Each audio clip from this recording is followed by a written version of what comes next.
able to stay upright. Wow, what a play by Darnold. Wanted to go down, still going. Inside the 10 for the touchdown. With the 11th pick in the 2020 NFL Draft, the New York Jets select Mekhi Becton. Going down again. Red Williams. Fighting through contact, fighting through offensive line, being a double team, multiple moves stacked into one, just a play of pure domination. This is actual film, it's actual football talk. It's a football show, we're supposed to talk football, not storylines.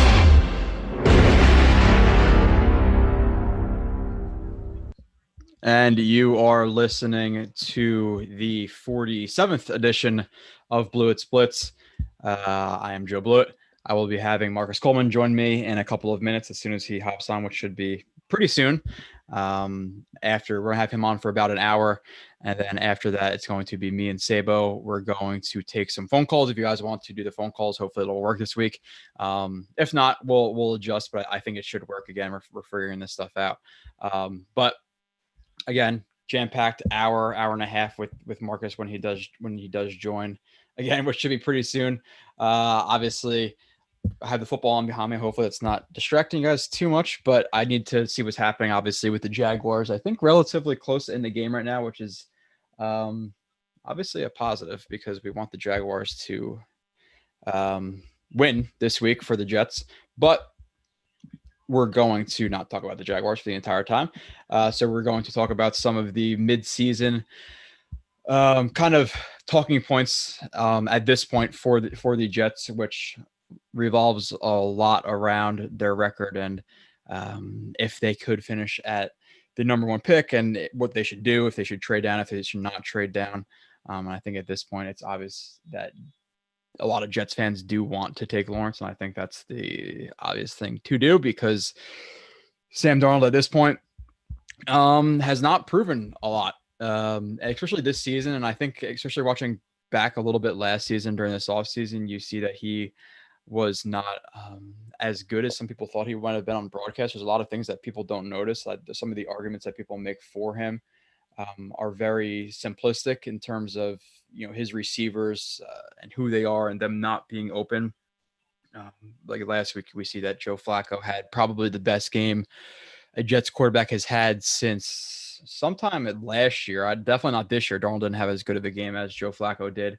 But even last year, I'm trying to think of a game that Darnold actually had that was better than Flacco did. Maybe the Redskins, maybe the Giants, maybe the Cowboys, but we're going pretty far back at that point to get to Darnold's last, really productive game. So people look at the receivers and kind of just blame it on that. And I think it's the too black or white thing where people are looking at it too simplistically, where, listen, if Lawrence Cager is open and he has 5 yards of cushion around him, doesn't matter if it's Lawrence Cager or if it's Perryman or if it's Crowder or if it's Mims. I don't necessarily think so, or I definitely don't think so. Listen, if a receiver's open, he's open and you got to hit him. And there's plenty of examples of Darnold just missing guys who are completely wide open. And the one I like to speak about is the one against the Broncos where he completely misses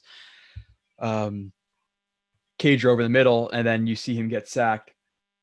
And people will obviously blame the offensive line, no receiver getting open, because a lot of people just watch it on the broadcast angle, but then they don't obviously see what happens on the film, which is why I think the film is really important to evaluate. And this is the play I always reference. Just got a text from Marcus; he should be jumping on in a minute. Hopefully, computer might be acting up a little bit, but regardless, we'll run through it. These are the plays that people don't see. That are frustrating to the people who do watch film. And again, this isn't something that takes, a lot of knowledge to break down. Two-man route concept. You have a guy leaking out from the flat here to here too, but two-man primary route concept, Cager wide open over the middle. You see Darnold drop back, read the left side just based on the leverage here and all the linebackers biting up on this play action. At this point, he should already decided pretty much that he wants to throw this ball. Now, especially once the linebackers sit down and he creates even more separation than he originally had on that break. This is as open. Well, listen, Perryman did have a touchdown that there was nobody within 15 yards of him or 10 yards of him last week, but this is pretty much as open as it gets in the NFL, and Darnold completely passes it up for whatever reason. And people might argue, and I've heard that argument, that this linebacker's here. Listen, if you don't think an NFL quarterback knows he can float it over this linebacker, that's a whole nother problem in itself. So this is a lot of what we're seeing this season, and it's been much more than just one play of one game. It's a lot of plays from a lot of games. The Colts game, the Broncos game, the Niners game that everybody hyped up. He had a decent game, and some of the other games, even the Chiefs game, a lot of the stuff he was doing was pretty generic. So it's not like I was overly impressed with him, and there was still some what is it called? Still some plays in that Kansas City game where it was concerning in terms of him reading the field. I'm going to try to pull up a play. I forget exactly what play it was. And again, if you watch these shows every week, you will see it. But just in terms of reading leverages and Darnold lack trigger, I think this is it. I see I have a question there too. Let's see. If you were the Jets GM, do you think the new coach could sell you in keeping Sam as to drafting a new quarterback? I guess it depends on where the Jets are, and that's from Brian Thomason. And again, we did enable super chat too, which hopefully we'll get running. But that's once Marcus comes, because we'll get guaranteed answers to Marcus's questions if that happens. But could he sell me? I think there's a very low chance in him selling me on that. At that point, I think I've seen enough of what Darnold is. And again, I don't think there's a 0% chance that Darnold bounces back and is the guy for another team. But at this point, the risk of banking on a guy going into his fourth year versus taking Lawrence, who's resetting the rookie contract with a new coach, and is the highest quarterback prospect, the highest rated quarterback prospect since Andrew Luck the last 8 years. People say, oh yeah, well, Darnold is really highly rated too. Listen, he was not as highly rated or regarded as Lawrence, because if he was as highly regarded as Lawrence, he wouldn't have been the third pick. He would have been the first pick. That's just the bold truth of it. That's the reality. He was not as highly touted of a prospect as Lawrence. So could a new coach? I don't think so. I think the only way a new coach could convince me of that is if the Jets were to win a few games and fall to 3. If Lawrence is there, I'm taking Lawrence. If Field is there, I'm taking Field, at least based on what I've heard. I will do deeper dives on those guys this season, but those two guys seem like the legit, number 1, number 2 picks. Lawrence is obviously a surefire number 1 pick, being that the best, prospect in the last decade or so, at least by what everybody else is saying. And then obviously you have Fields, who everybody is now starting to say he would be the surefire number 1 pick in many other drafts, but he's not going to be, because this is the year that Lawrence is coming out. So if you were not in position to take one of those two guys, and the Jets didn't, or the new coach didn't love, Zach Wilson or Trey Lance, then you could convince me to trade down a little bit and gain some, gather some picks and build around Darnold. But I just don't think that's going to happen right now, obviously, just based on the Jets record, the rest of their schedule, etc. So let me see. Oh, hold on. I think we got Marcus on. Nope, not yet. Okay, we should have him in a second. We needed an established, experienced coach to bring stability, not a coordinator who has to learn to coach in a dysfunctional organization in New York. Your thoughts? I agree with that for the most part, are almost to the T. Because listen, a lot of coordinators are good coordinators, but it's when you have the primary focus on one side of the ball, it's a lot easier to focus and pay attention to that. Where, hold on a second, sorry. Oh, hold on, we have Marcus. Let me let him join in.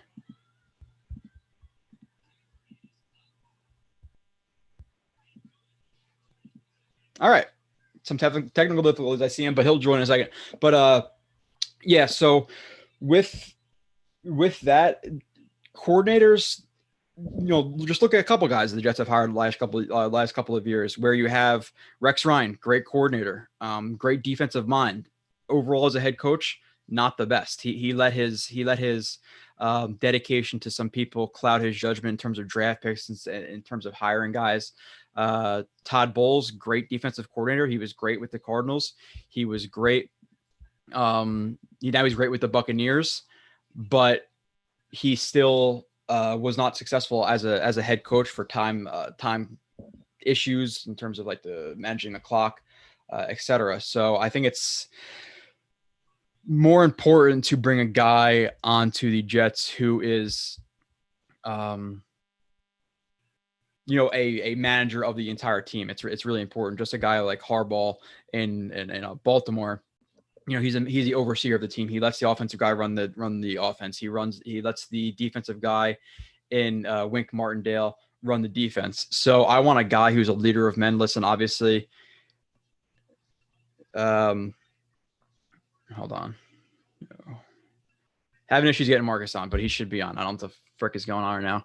But yeah, I think it's important to have the leader of men. So I completely agree with that. So whether that be a program builder from college, a guy in Todd Monken who has been pretty highly regarded in terms of building programs, Matt Campbell, obviously Matt Rule was a good candidate last time that the Jets passed up on, and I wish that they didn't, because Matt Rule is building something in Carolina, consistently competing. I think they're actually competing with the Bucks. I know that Trenton Cannon actually just had a long touchdown return, which is of course kind of funny, but yeah, I want the leader of men, the guys, the Arthur Smiths out there. Listen, some of these guys have their flaws.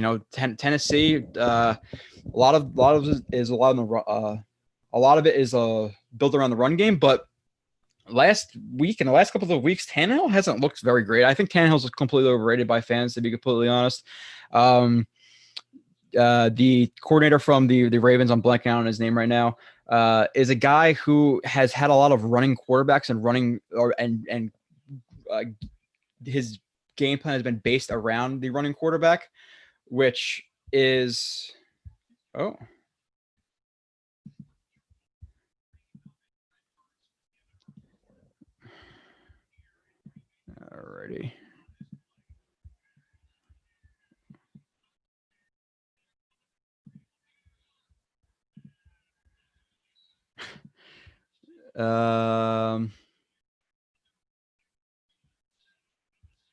Sorry, Marcus is in here, but he's just nothing's happening, which is very, very odd. He's in the waiting room, but his video is not coming on and all that. So that's fantastic. But yeah, the coordinator from the Baltimore Ravens is, one, used to running quarterbacks, two, has not been a head coach. He's not done that before. So that's obviously a concern. Jesus Christ. I'm sorry, guys. This is rusty, but hold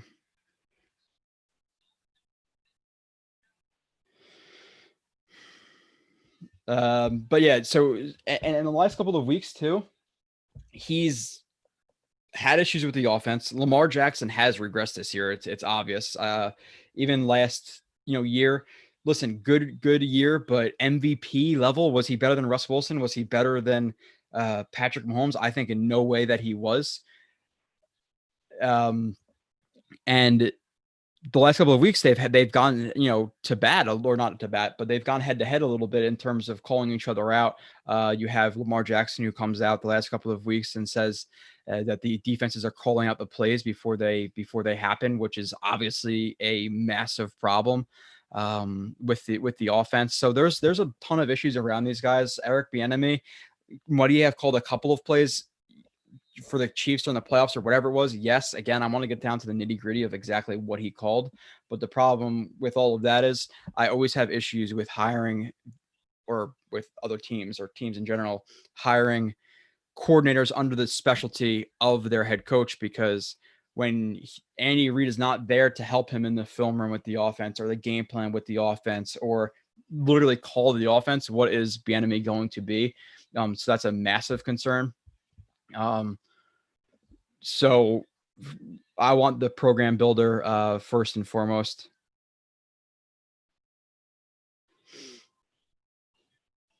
Guys like Matt Campbell, guys like Monken.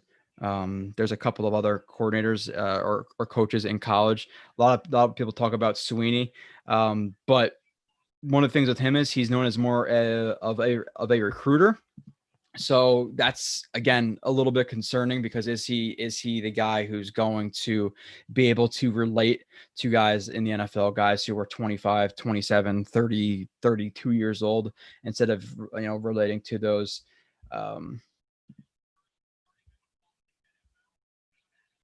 to the, full grown men. Again, I'm trying to get all this shit working, but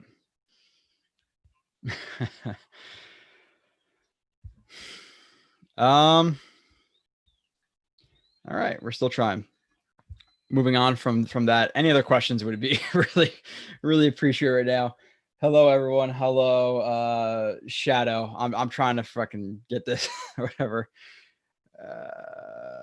I'm gonna end the stream. We're going to get him in, and then I'm gonna be right back, because this is just it's stupid at this point. So I'm going to end it. I'll be back in 2 seconds. Yeah.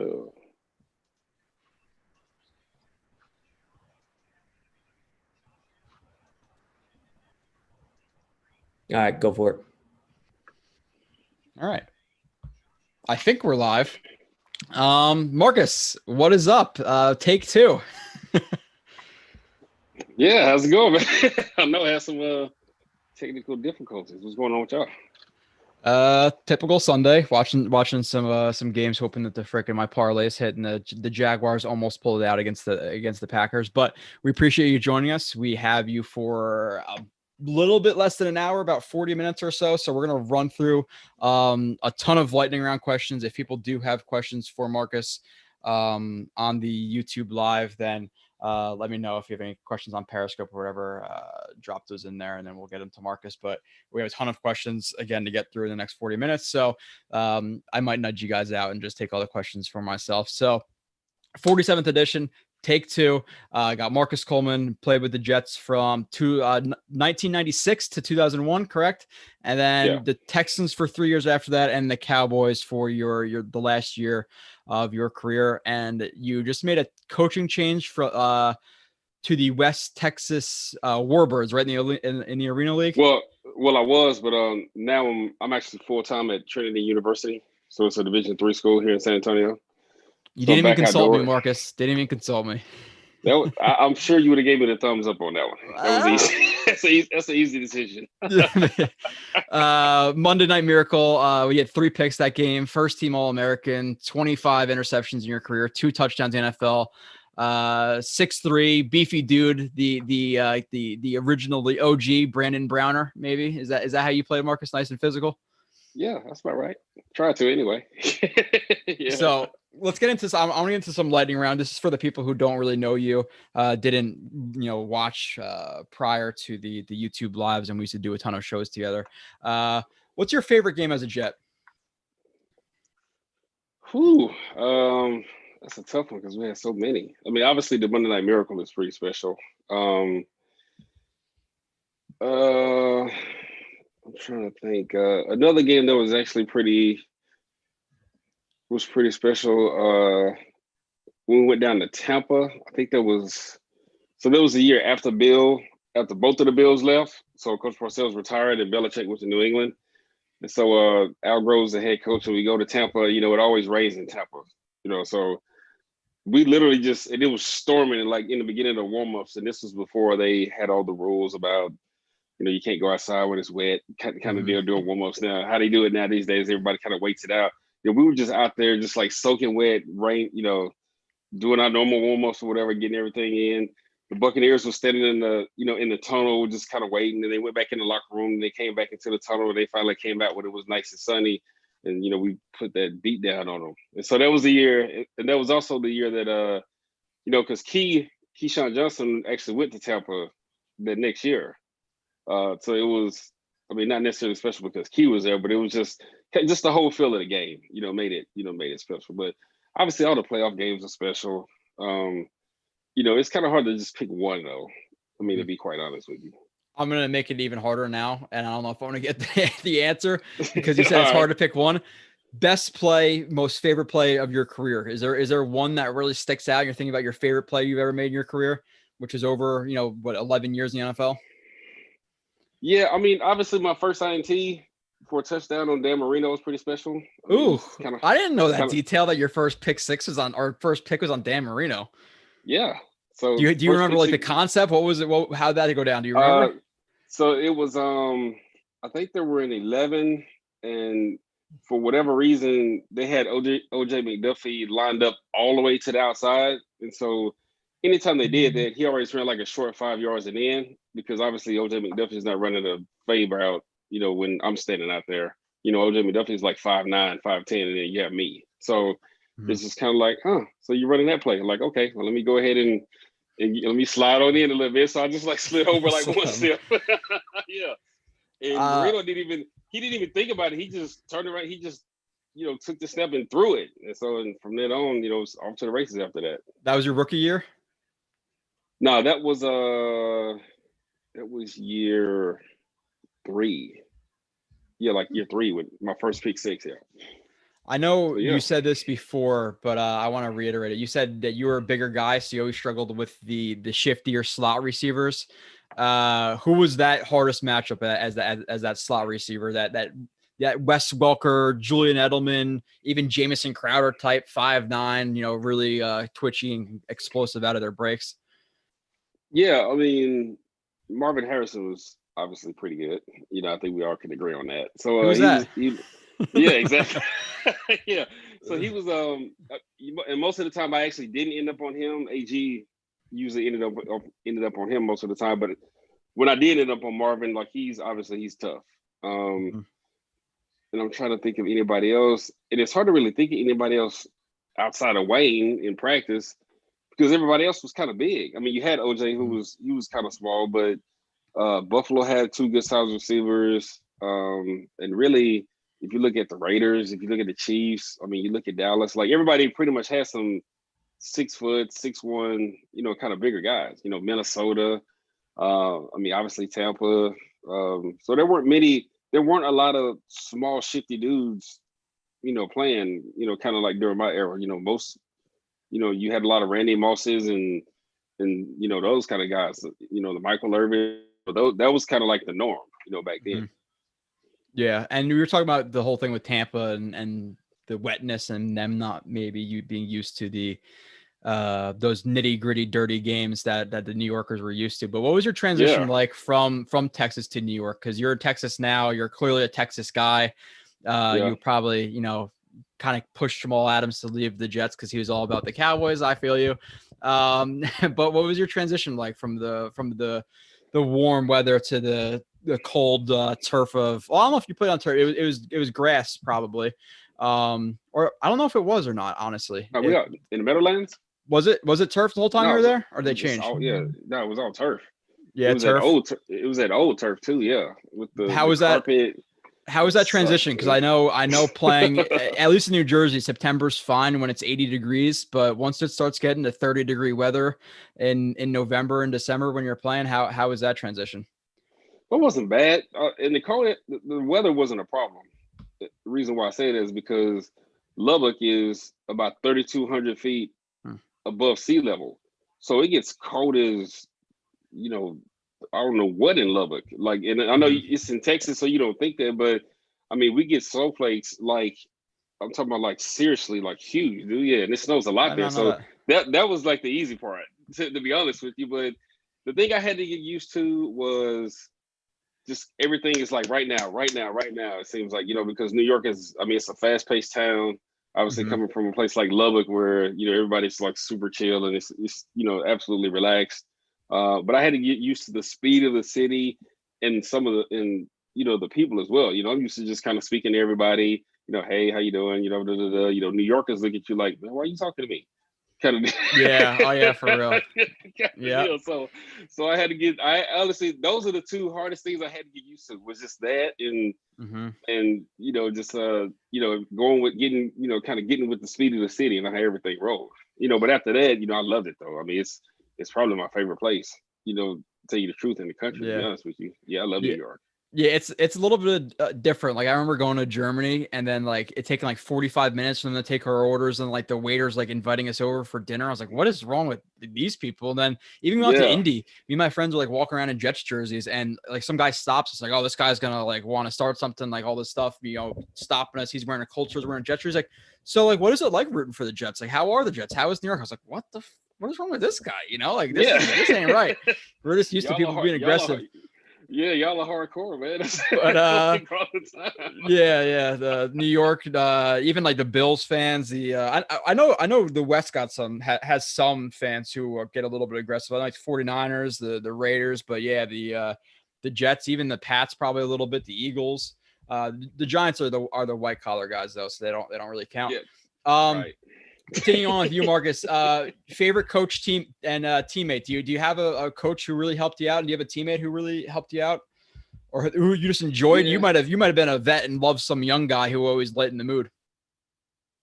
I mean, Parcells was my favorite coach, to be honest with you. But I only had two. I only had him and Don Capers. I mean, obviously you had Elbro, had Herm. Herm was probably like second, to be honest with you.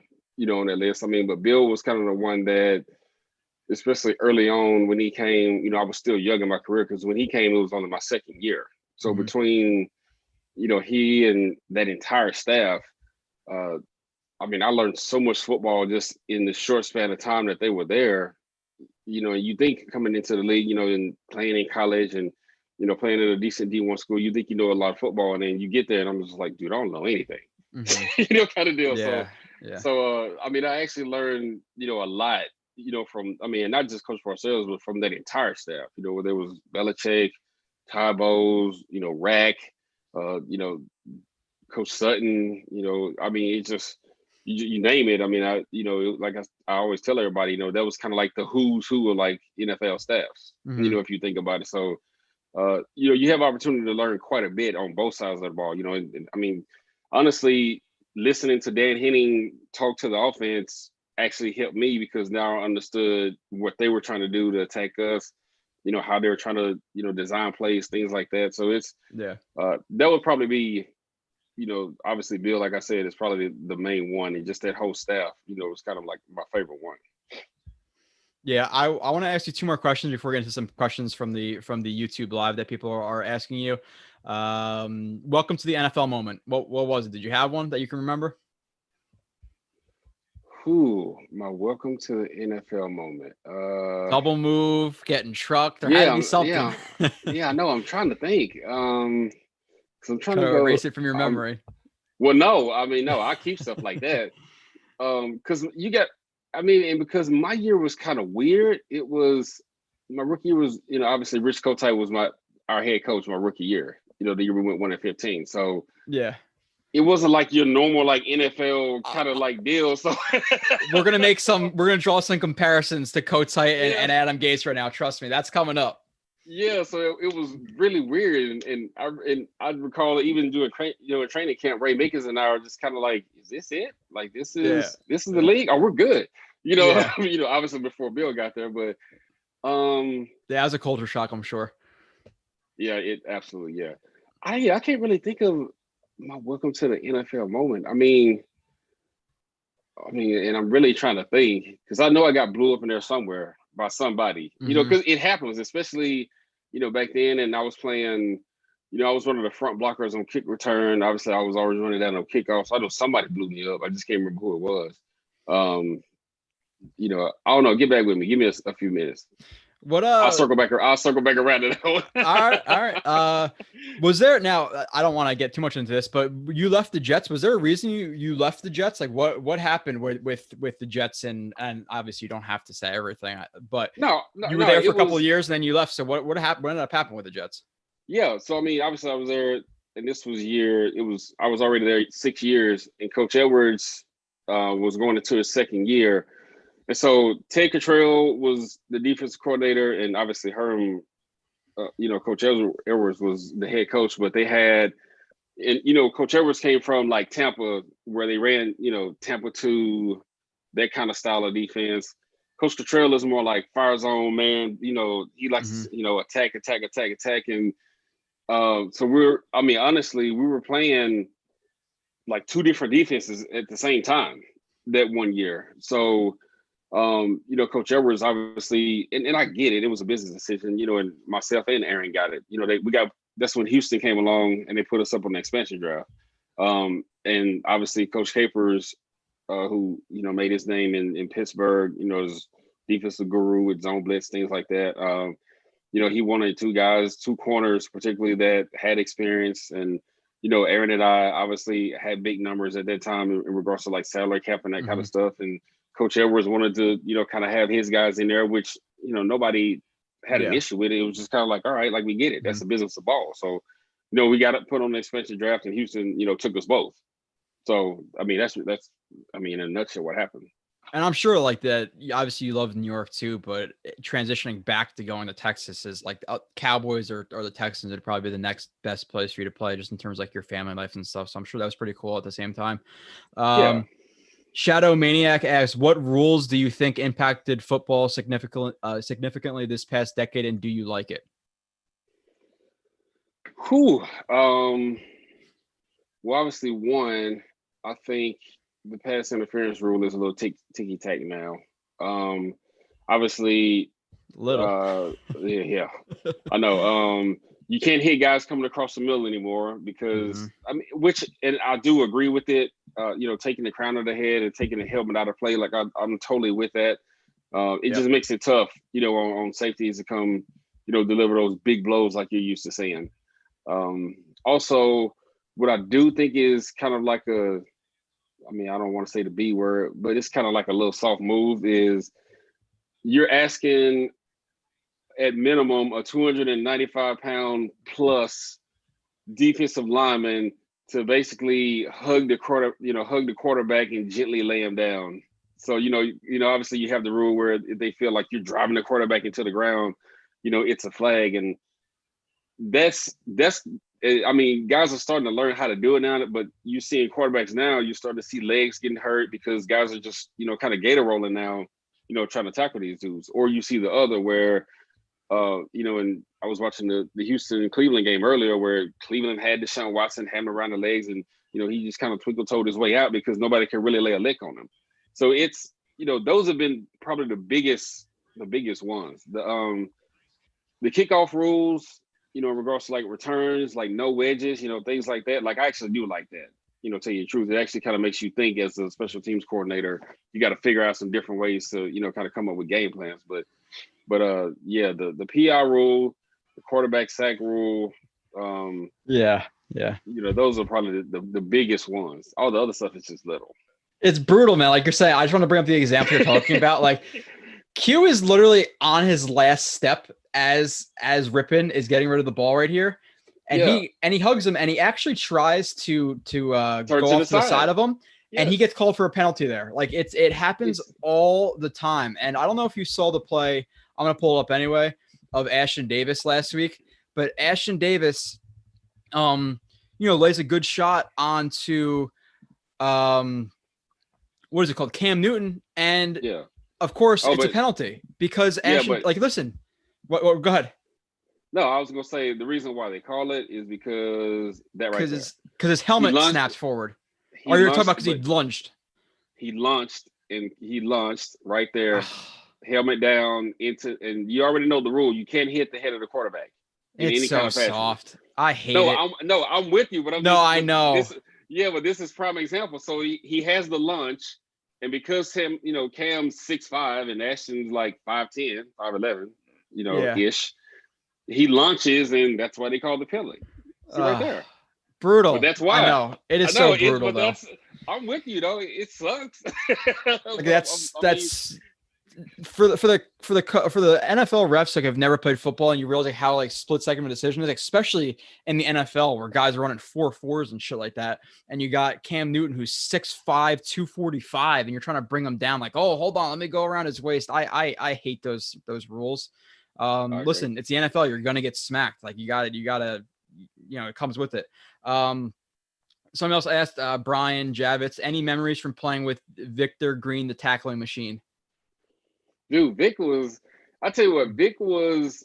one of the main dudes that took me under his wing. To this day, I have a lot of respect for Vic, man. I mean, Vic, obviously, coming from, Akron, working his way up, in the league and, throughout the ranks the way he did, started off special teams demon, and then worked his way to, obviously a starting spot and became, a really solid, safety. Loved to hit, didn't matter who it was. And you'd have to go back and find some of the old clips where, he laying out Bam Morris, laying out Bettis, and Vic's only like 5'9", 5'10", but Vic used to bring it, So yeah. But yeah, Vic, I actually enjoy playing with Vic a lot, to tell you the truth. Vic was very intelligent in regards to, no understanding the game, knowing how to prepare for the game, diagnosing offenses and getting everybody lined up in the right place. So yeah, I mean, there's tons of memories, playing with Vic, to be honest with you.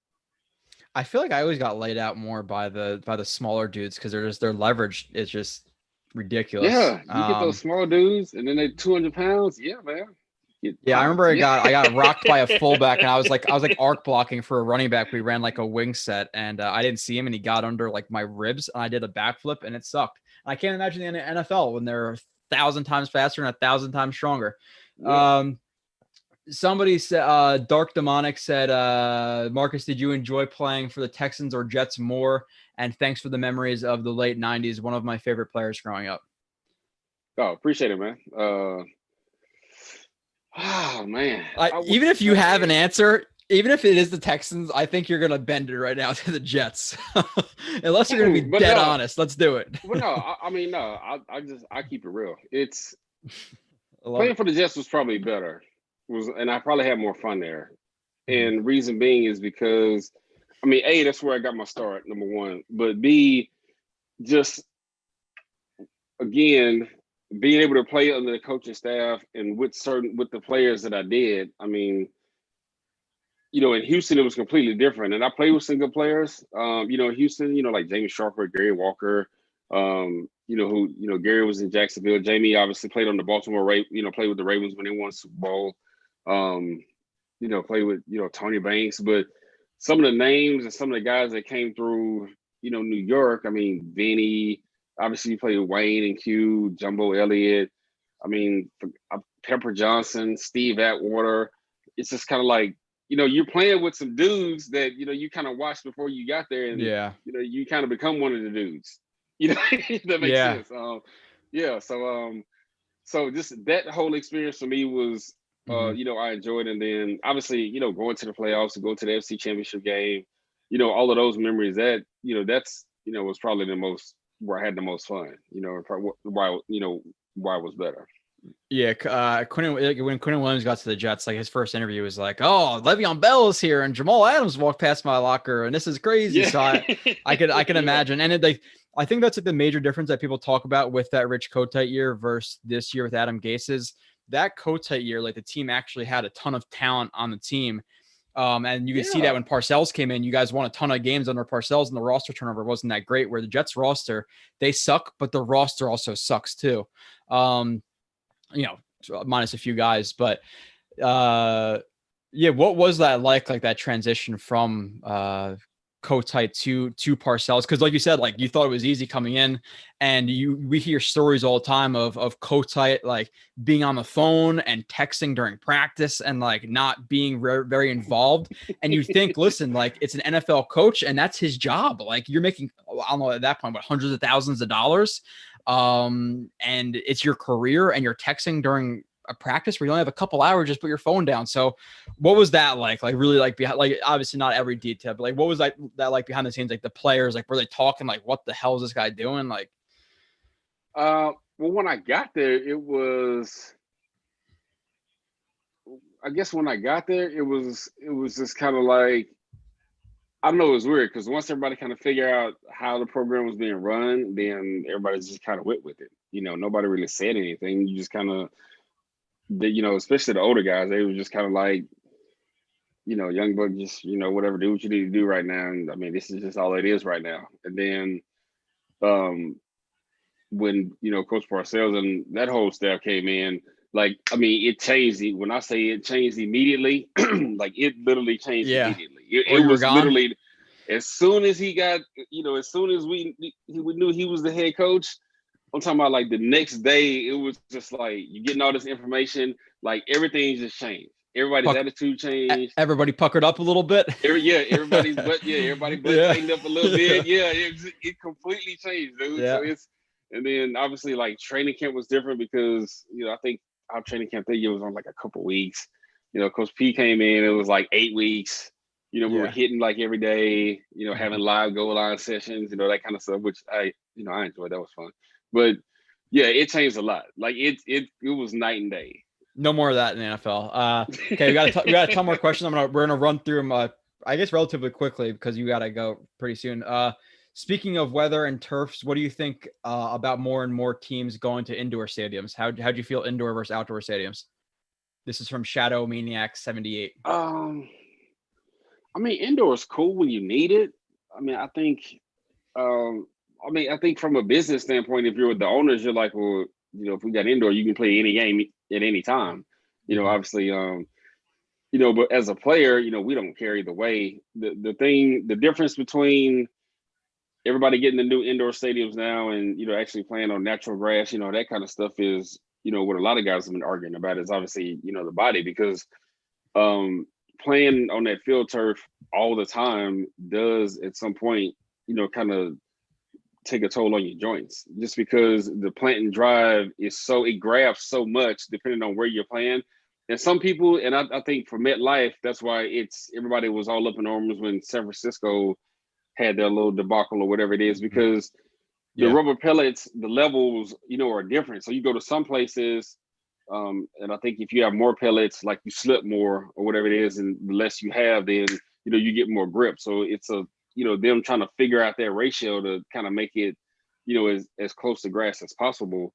But the indoor thing is just, everybody wants it to be pageantry because obviously Jerry Jones started it. And now you got, the spaceship, is what I call it, in Los Angeles, because it does look like a spacecraft, and that's kind of going to be the future now, where everything's going to mainly be indoors, even the fielding, obviously in Vegas. I think, and that's for them so they don't lose any games. You don't have rain outs, snow outs, that kind of stuff. I think that's more of a business thing than anything else, because players don't usually care. Quick, we have a lot of questions. I actually want to ask you something. What was your like the favorite stadium you ever played in? Because I know, like me personally, I went to Indianapolis. I thought it was the nicest stadium, but like, what was the nicest / best stadium you've ever played in? Minus Jets home games, obviously. Well, my favorite stadium is, and it's kind of a tie, is Lambeau and Arrowhead. Just because of, it's Lambeau and Arrowhead. Yeah, okay. You know what I'm saying? Yeah, I get that. Yeah. So those are, I'm kind of tied with those two. The best looking stadium, I want to say back then, because you had the RCA Dome, you had Old Cowboy Stadium, Orchard Park, and I mean, we played in Oakland several times, and that was never. I mean, I guess the Cardinal Stadium it's still nice. I mean, even though they've done some, obviously they don't play there anymore. They play where Arizona State plays now. Yeah. Because it's set off in the mountains, and you got this, view of the mountains, everything, and you're kind of playing in this bowl. So that was actually cool. So from a standpoint of being pretty or being nice, that might be the best one. I mean, at Denver, obviously, same view, same skyline, in that regard. So those are probably the two, where you're like, damn, this is really nice, but just the two that you're like, ooh, like this is Lambeau, okay, kind of deal. Stadiums like that, Lambeau, Soldier Field, Arrowhead, I mean, those. I mean, if you're any kind of football dude, those got to be, those have to be your favorites. I think I'm hitting Lambeau in 2023, but me and my buddy, we're gonna hit every stadium. So when I go to Texas, I might have to hit you up. We'll see. Hit me up. But next question, somebody asked, and this is kind of transitioning a little bit more to the Jets now. They said, with the first pick in the 2021 NFL draft, the New York Jets select. So not Trevor Lawrence. Really? He's not coming out. I hate to spoil. God, we're gonna start this. I hate to spoil it for you. Why is he not? Why do you not think he's coming out? Look at this year. Think about how many games has he missed now? 2, going on 3. 2. Yeah. And honestly, let's see. They already took an L to Notre Dame. I mean, they're probably running the table the rest of the way. I gotta look at their schedule. I don't think if you take a quarterback, that one of those dudes that'll be coming out, it'll be Justin Fields. It won't be. Because I know we had a long conversation the other day about the whole Jets quarterback thing. But the thing with Lawrence is, regardless of how many games he missed, I just think skipping out on $30 million guaranteed, whatever it is. If he goes back to Clemson and gets hurt, it's such a huge risk. And a lot of people say about the Jets, the Jets are such a bad situation. But what team is a good situation that has a number 1 pick? Are the Jags a good situation? Were the Cardinals getting rid of Josh Rosen a couple of years ago a good situation?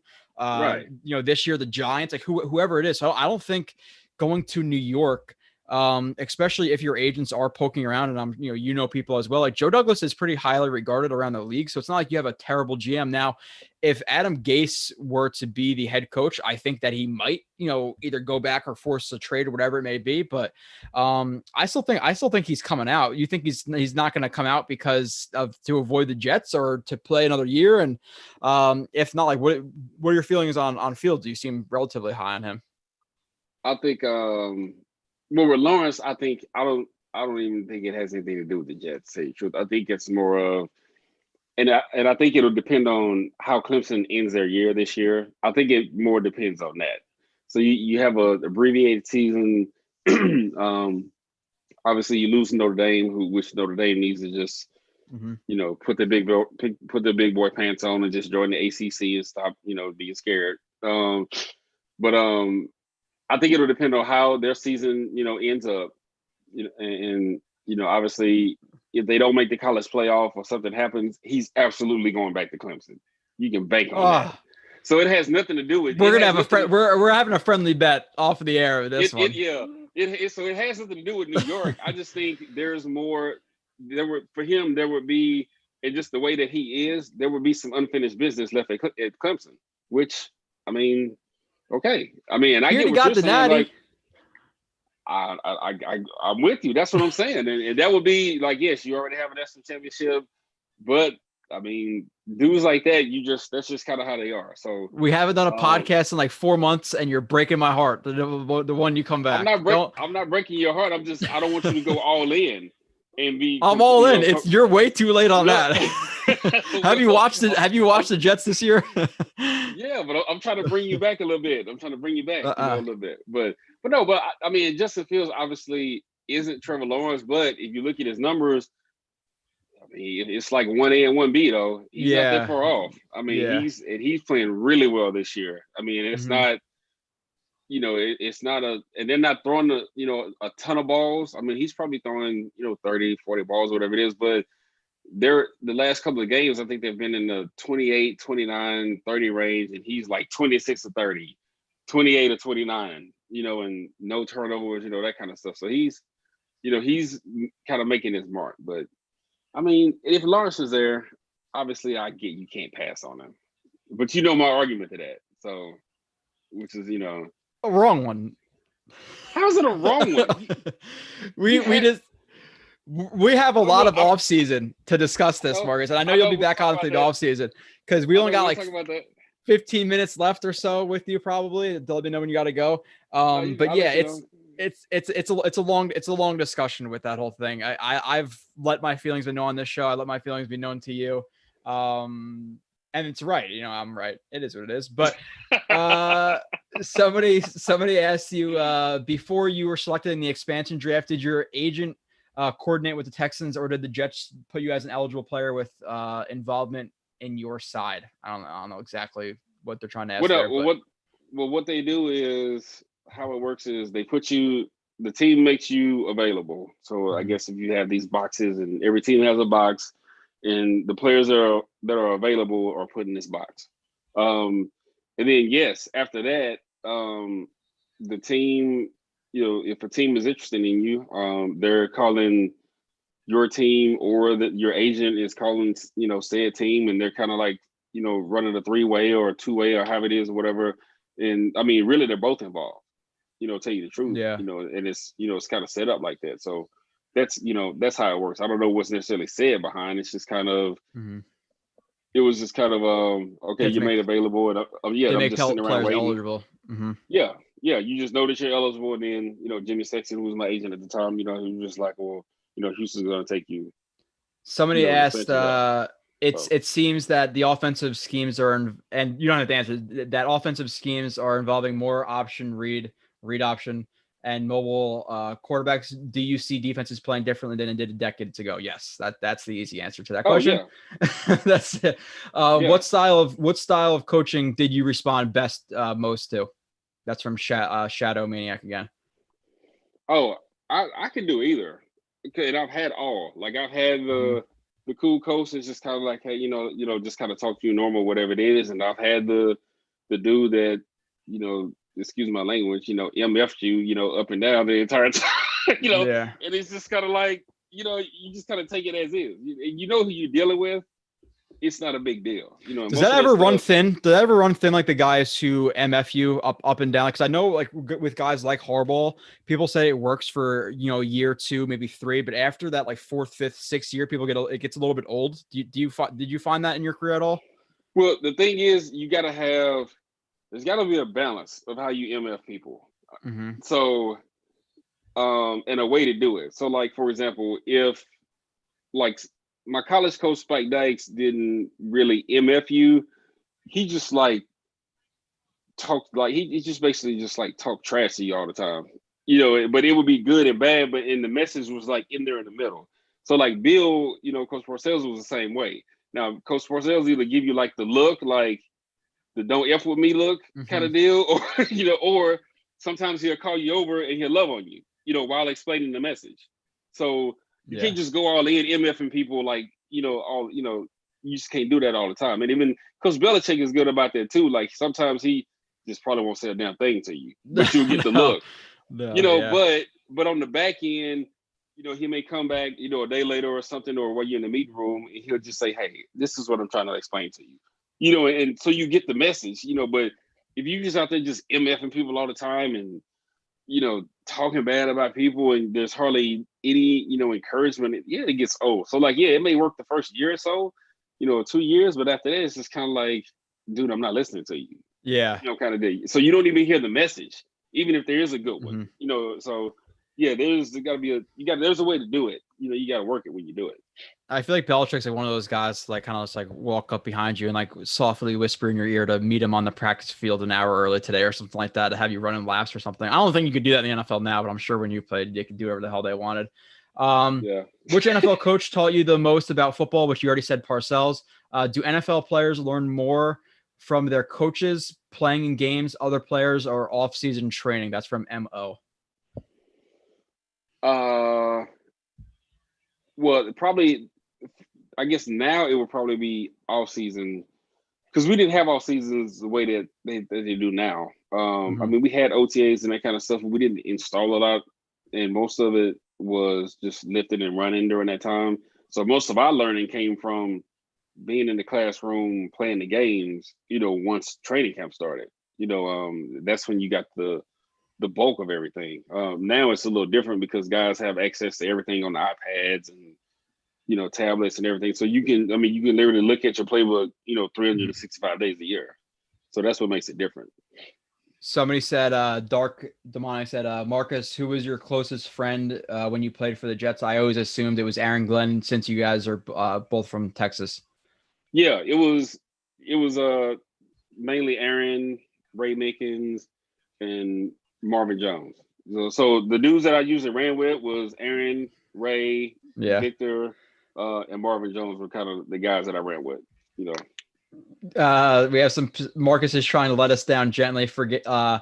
Forgetting as Jets fans, we don't need the cushion, I guess, in terms of Lawrence. Marcus, we love you. Back off, my man. Talking about Trevor Lawrence. We're used to being abused. Somebody else asked, what can you look for in terms of rays of light in a especially bad season? Really, you can look. Kind of what's happening now is look at the young draft picks. You know, the first year guys and the second year guys. Like I said that to start every single show. Yeah, I mean, yeah, I mean, when you're 0-4 or you're 1-6 or 1-7 or whatever, like just put the young dudes in and let them, you know, basically just baptize them. Yeah, I mean, you know, I mean, yeah, just go. I mean, because the season's a wash. I mean, to be honest with you, I mean, it's. We know that. I mean, we know that. No, I know, but you have to be. Yes, I know there's a chance you can win 6 straight. You never knows what happens, but exactly. But, yeah, and that's the problem right now with Jets fans, Marcus, is, and we want the guys like Perrine to play, and you know whoever else you want to say is a young, you know, Davis and all these guys, who we both agreed on Davis that he's super raw, really rough game against the Chiefs. He played a little bit better last week against the Pats, but. It's kind of the problem with the GM who's looking to build towards the future with a coach who's trying to win now to either keep his job or to build his resume for the future. So that's why you see guys like Gore playing more than P. Ryan, et cetera. So that's kind of the problem that Jets fans are having right now, where it's almost like, you know, there's good and bad to keeping Gase because it ensures that you're going to lose because he's terrible. But at the same time, you're not seeing the young guys. So it's kind of a pickle that fans are stuck in right now. Yeah, no, and I think right now you need to see the young guys. Just put them in there. And if anything, it helps them because it gives you more – they get the experience going into next year, regardless of who's here. Yeah. You know what I'm saying? So, yeah, I mean, I would say, just throw them in the fire now. We have another question. Says, so what style of coaching did you choose then? So if you had to choose one or the other, somebody's very, very curious. Players coach or disciplinarian? I always – like I said, either one didn't matter, but I always there's probably, I would say this, because you motivate yourself, but when you got like that extra, you know, kind of like asshole basically like on your back, it gives you like just a little bit more. So I would probably take that dude. I don't mind the MFs because I'm just gonna look at you like you're crazy anyway and just listen to you. So, but I'll know. But I like the pressure, so I'd probably lean more to that dude than just the more hands-on players coach kind of guy. Somebody asked Marcus, do you think there's any future for Bless Austin at safety? I'm not sure how much you've seen of Bless Austin, but overall, do you think there's a future for him at safety? Because he's not playing well at corner right now. I don't. Yeah, I know. He's struggling at corner. I mean, that's kind of the next move. You know, when you're struggling in the corner, you just move inside. But here's the problem with doing that. Basically, safeties now or corners. So that makes it tough. You know, to be honest with you. Now, it may help him in regards to. I'll just play something from the background in you while you're talking, so you can watch this while you're talking. He's on the bottom. I got you. Yeah, no, I mean, it may help in regards to, you know, him like covering tight ends or that kind of stuff. But I mean, if you're struggling at corner, then, you know, just because of the way this game is now, where you got to cover guys in the slide, you know, people are playing a lot more 11 personnel, you know, things like that, open it up a bit, it's going to make it hard. I mean, but honestly, some of the things that he does, I mean, because from an athletic standpoint, he's not bad. I mean, obviously his eyes are bad. And it's just his technique is bad. Dude. So that's I mean, and this is the thing, like, and I feel bad for not just, you know, players like him that are in New York, but at some other places where I'm just like, dude, like, what are y'all learning?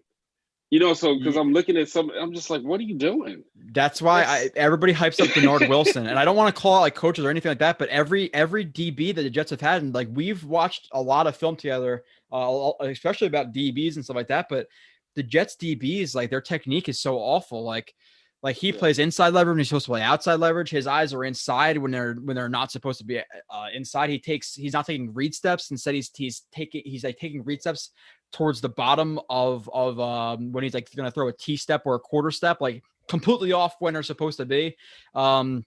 Like here, eyes inside, and then eyes inside again while letting them attack your blind spot. Like, don't let them get into your blind spot while your eyes are inside. What are you doing? Like, it's really frustrating to watch things that he's doing. So, but he's a 6th round pick from last year, so he has time to bounce back. But yeah, he's been a disappointment. But guys that we didn't like a lot, shocker, Pierre Desir is not playing well right now for the Jets. But moving on. Let's see. How soon do players know if their QB is the dude or not? Like, did the players know that Mark Sanchez wasn't the answer right away? So I guess, like, in your experience, like quarterbacks that you've played with, like, do you know if they're the guy? Or yeah, like how soon does it take? Because fans, might take them 2-3 years to really realize, but you guys are sitting there watching the film every day and practicing every day.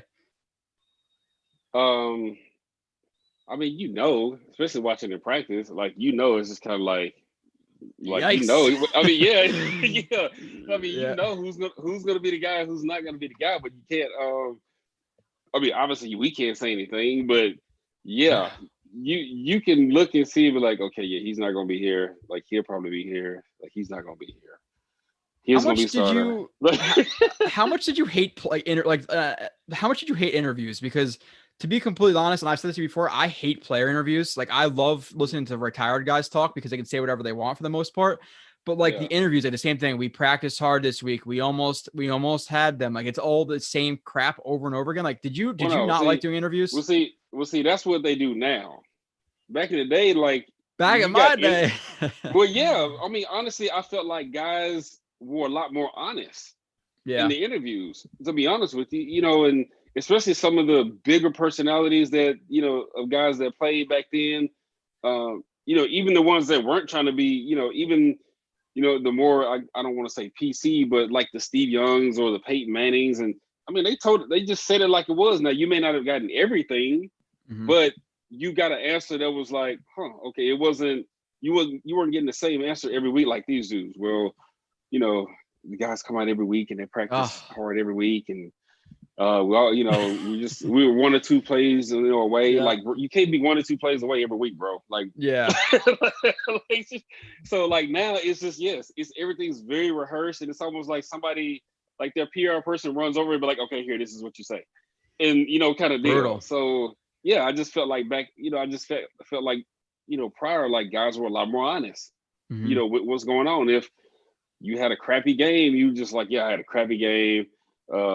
Whatever it is. Now, obviously, you don't throw anybody under the bus. That's kind of the unwritten rule, player or coach, which I don't think a lot of people did. Unless you're Adam Gase and you throw your players under the bus. Exactly, yeah. Now, coaches did that. I mean, which, and not all coaches did it all of the time. They may do it as kind of like a warning, kind of like a shot across the bow kind of deal, where it's just kind of like, you better figure this out here, or you're not going to be here, or somebody else will be playing your spot kind of deal. But it was just, I felt like it was just a lot more honest, back then, a lot more open, Richard Panich asked, what are the biggest problems of Adam Gase as a coach, and who would you want to hire in his place? Have you thought about coaching in the NFL? We have all the time you want for a long answer about Gase with a smiley face. So.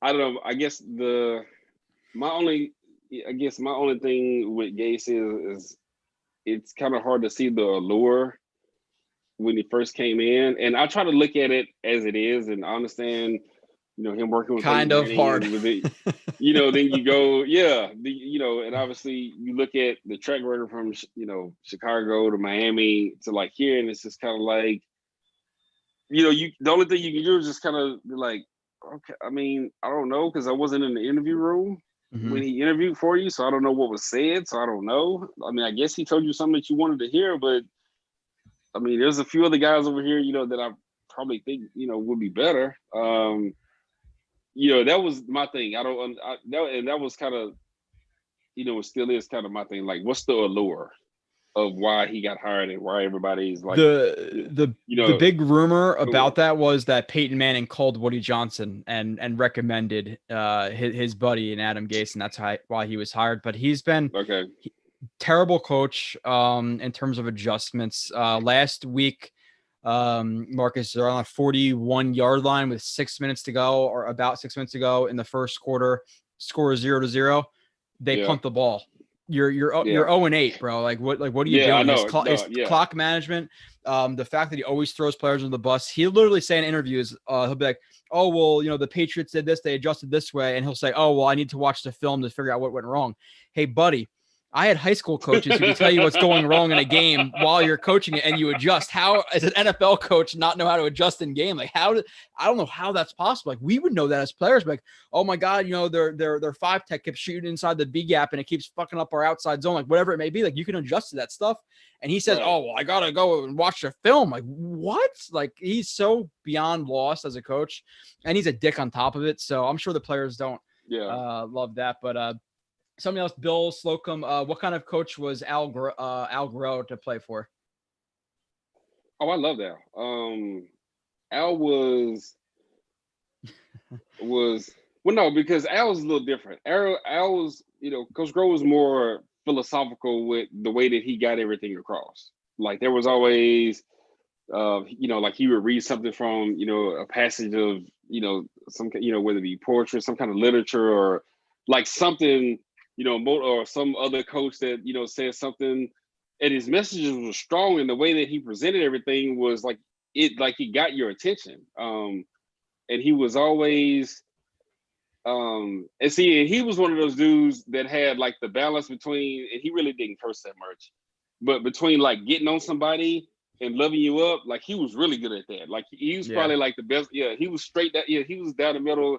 He knew when to do all of that, to be honest with you. Like, he was really good at that. But very intelligent dude, like, took care of us in every way. Like, everybody actually loved playing for him the year that he was the coach. So we thought he was going to be the head coach, to be honest with you. Like, we were kind of all hoping that he was. That's how much that we liked him. So, no, Coach Groh was great, man. He really was. He was great before that, as the LB coach. He was great. I want to make... and let me... I didn't answer the end of the last question. Yes, I thought about coaching in the NFL real quick. Oh yeah. So yes, I have. Would love to do that. DB coach in the NFL. Listen, I'll shoot you some texts and be like, "Yo, why is this guy playing off, bro? 3rd and 5. Like, what are you doing? You gotta be DB coach for the NFL." And I'll probably text you back. Well, he's not gonna be here next week, so you won't have to worry about that. So you couldn't trust me with that information. Maybe you would. I wouldn't say anything, but you would not. Damn sure you're not texting me that shit. Yeah, I could. Yeah, I'll hit it to you, but I couldn't tell it to you straight. Yeah. Or a phone call, make sure I'm not recording. But a text, that's risky, man. That's there forever. That is, yeah, you're right. So yeah, actually, I would love to coach in the NFL. And I guess as far as head coaches, obviously, Bieniemy is on the list. I'm trying to think of. I can't remember the dude's name. I don't want to pull anybody. And here's the thing: I don't want to necessarily pull anybody from like the Rams or Philly or whatever it is, because obviously that's the hot thing. I like Greg Roman, as well. I think Coach Caldwell should get a shot again, to be honest with you. Those probably, like, off the top of my head, those are probably like my top 3. I'm sure there's some younger guys out there, that I'm not thinking about right now. I think there is a young cat in, what's the name's brother? LaFleur's brother in San Fran. Oh yeah. I can't remember his first name. Yeah, but I actually like him. Like he's, offensively, like it'll be better than what you're seeing now. You'll actually be seeing. Oh, thanks. Well, no, I'm just saying, if you're watching Minnesota, or if you're watching San Fran and Minnesota, that's what you'll get if you get LaFleur's brother in here. Yeah, that's what you'll get. And to me, that's exciting, because now you're gonna be moving the ball. It's gonna be slung all over the place. You're gonna have a good running game. Like outside zone, building off that play action. Like which would work with either Lawrence or Fields too. Yeah. So Lawrence, have a lot going on, man. Yeah. I don't see you stuck on Lawrence. Which is, and again, for people who haven't watched me and Marcus before, Marcus is generous with his time, and I think me and him are buddies at this point. But during the offseason, if a coach does come in, I definitely will have Marcus on. I think to break down a little bit of their film, DBs, stuff like that. I always have Marcus on to break it down, so he's very generous with that. Somebody asked in all caps, please. Actually, no, I'm going to ask my question before this, just in case you have to go. So I want to do like a really quick lightning round for people who don't know. You have like 5 seconds to answer each of these questions, so we can get back to that ones if you have time. Best wide receiver of all time. Jerry Rice. Best running back of all time.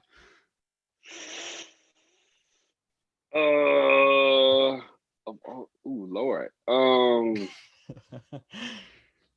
That's tough. I would say, but see, I like Marshall Faulk though. I'm a Marshall Faulk dude. All right. Best quarterback of all time. Best quarterback of all time. Best quarterback of all time. Can it be playing currently? Yeah. Right. You're talking about. It's gonna be Patty? Brady. Yeah. Oh, okay. I'm about to say, Patty would be a little bit too early, but Brady, I get that. It's gonna be Brady, yeah. Yeah. Best cornerback of all time. Cornerback of all time. I would say, and I love Prime, but I'm gonna go with Rod Woodson. I think I've asked you that before. You've said that. Safety. Who's the best safety of all time? Best safety of all time. Ed Reed. Yeah. I think so too. Did you ever cross paths with Brian Dawkins? Did you ever play again? Because he's my favorite player of all time. He was a little bit past you, but like seeing him come out of the tunnel like he did with all that smoke and crawling out and the Wolverine shit, like what was that Brian was awesome, dude. Actually, Brian and I, that was the same class, 96. So okay, yeah. So Brian, Larry Malloy, these are the dudes that went ahead of me, by the way. That's why I'm counting. So Brian, I know. So you know, I got you. Yeah. Yeah. So Brian, Larry Malloy, Jerome Woods, who played in Kansas City, he's from Memphis. Some few other people that kind of like mixed in, but those were like. But I remember watching B. Dawk in college when he was at Clemson. Like that dude was the dude. He's a savage, bro. That dude was I used to like watching him a lot. Just like I said, even in college, if I had a chance to watch Brian, I used to like watching him then. And then once he got to the league, obviously, having a chance to talk to him and meet him a few times. Just because I know Bobby Taylor, I've known Bobby since high school. So obviously I used to hang out with those Philly dudes. But yeah, B. Dawk was the man, dude. Yeah. Yeah, for sure. No, middle linebacker. Do you have one of those? I didn't even throw it in there, but I don't know. There's like a lot of argument, like Ray Lewis and Brian Urlacher, like the Zach Thomases, and I know, man, guys. That's hard, dude. Because you still got a Singletary. Yeah. Like there's so many dudes. Like, that's probably the hardest. The defensively is probably, or once you start getting them like linebacker. DBs not so much. DBs is okay, but like linebackers, like D lineman, it's kind of like, whew, like it's tough. Mm-hmm. Like the pick the greatest of all time. Yeah, there's a lot. Yeah, because there's a lot.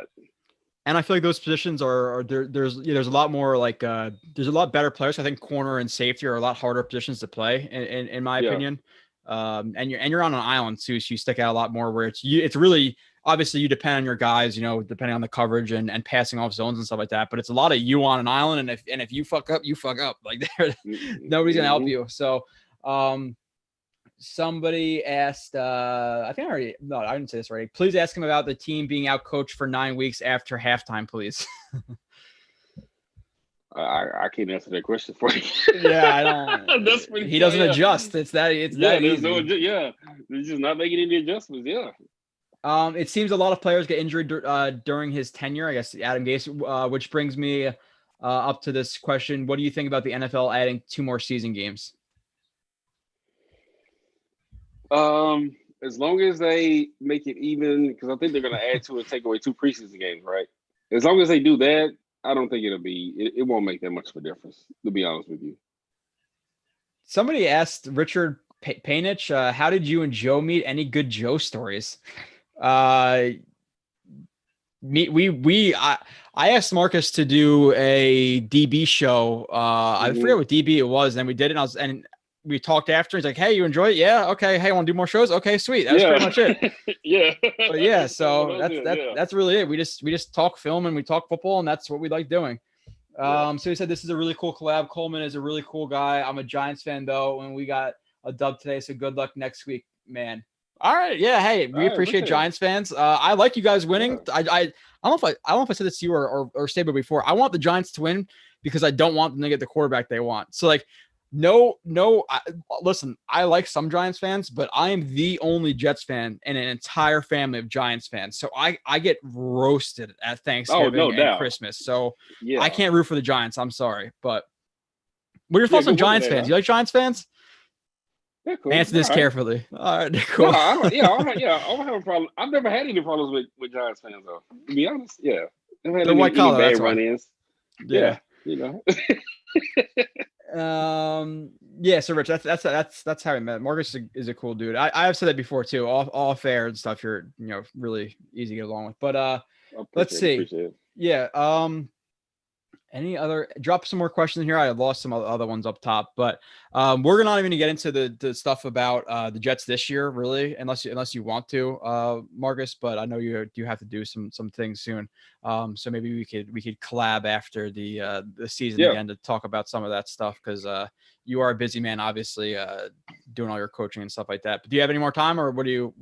Yeah, I mean, I can ask a couple more questions then I get out here. So I got about 5 more minutes. Okay. Yeah. So I want to ask something too about the season and being in the locker room, in terms of a Jets player this year. Like if you're in that locker room, you're a veteran at this point, you're not a veteran, but you're a player in that locker room and you see what's going on with the Jets. Like what is your mindset? 'Cause a lot of people like question people's dedication. They question if they want to be here. Like if you're a Jets player in this locker room, like, are you going to resign with the Jets? Are you trying to get out of here? Like what would be your thoughts if you were on this Jets team this year? 0-9, probably not going to win a game. If a game, maybe 1 or 2, Well, honestly, I mean, young me I'm just trying to get better, because again, obviously I've been in that situation. So young me is you're just trying to play this, you're trying to get better. You're trying to play the season out. And really you're auditioning for the next coach that could potentially come in there. Same thing with vets. You still want to come to work. You absolutely know, whether you want to stay there, stay in New York or you want to go elsewhere. Either way, you're auditioning for the next coach, whether it be in New York or wherever else that you may be going. So you still got to show up, even if it's not right and it sucks. But at the end of the day, it's your responsibility and it's your job to show up.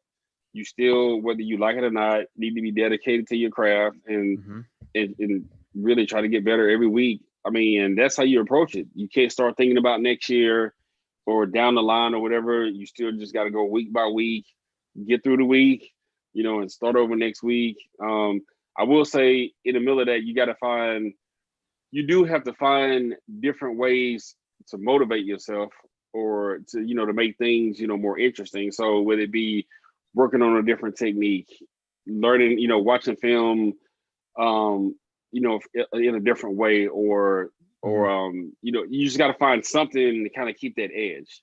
Even if it's like changing your workout in the weight room, like you got to do something. Like you do. We've discussed this. We have, because listen, if you can't find motivation on a player, especially now you're making millions of dollars a year, and that's the largest amount of money you're going to make over a short period. A lot of guys it's 2 years, a lot of guys it's 3 years. It could be as long as 15. But if you can't find motivation to ball out for 16 games and in practice to make that much money, then you're kind of just stupid at that point. Like if you're not going to try, you're kind of dumb. Like we've talked about that. Like you gotta capitalize on your biggest money making opportunity you can in your life. So if you can't find motivation in just that, in your teammates, in your family watching you, and your friends, like then I don't want you on my team. Like that's what happened with Wilkerson. Like he was just I'll be honest, he's a pansy. And a lot of people say, and I'll get this all the time, Marcus, and I admit it all the time. Yeah, Muhammad Wilkerson could kick your ass. No shit. He's 6'3", 300 pounds and kick my ass. I'm talking about his mindset. Like I'll say that like about players, like, listen, like this player really sucked from Bless Austin. He's better than you. Yeah. No shit. Like, I get it, bro.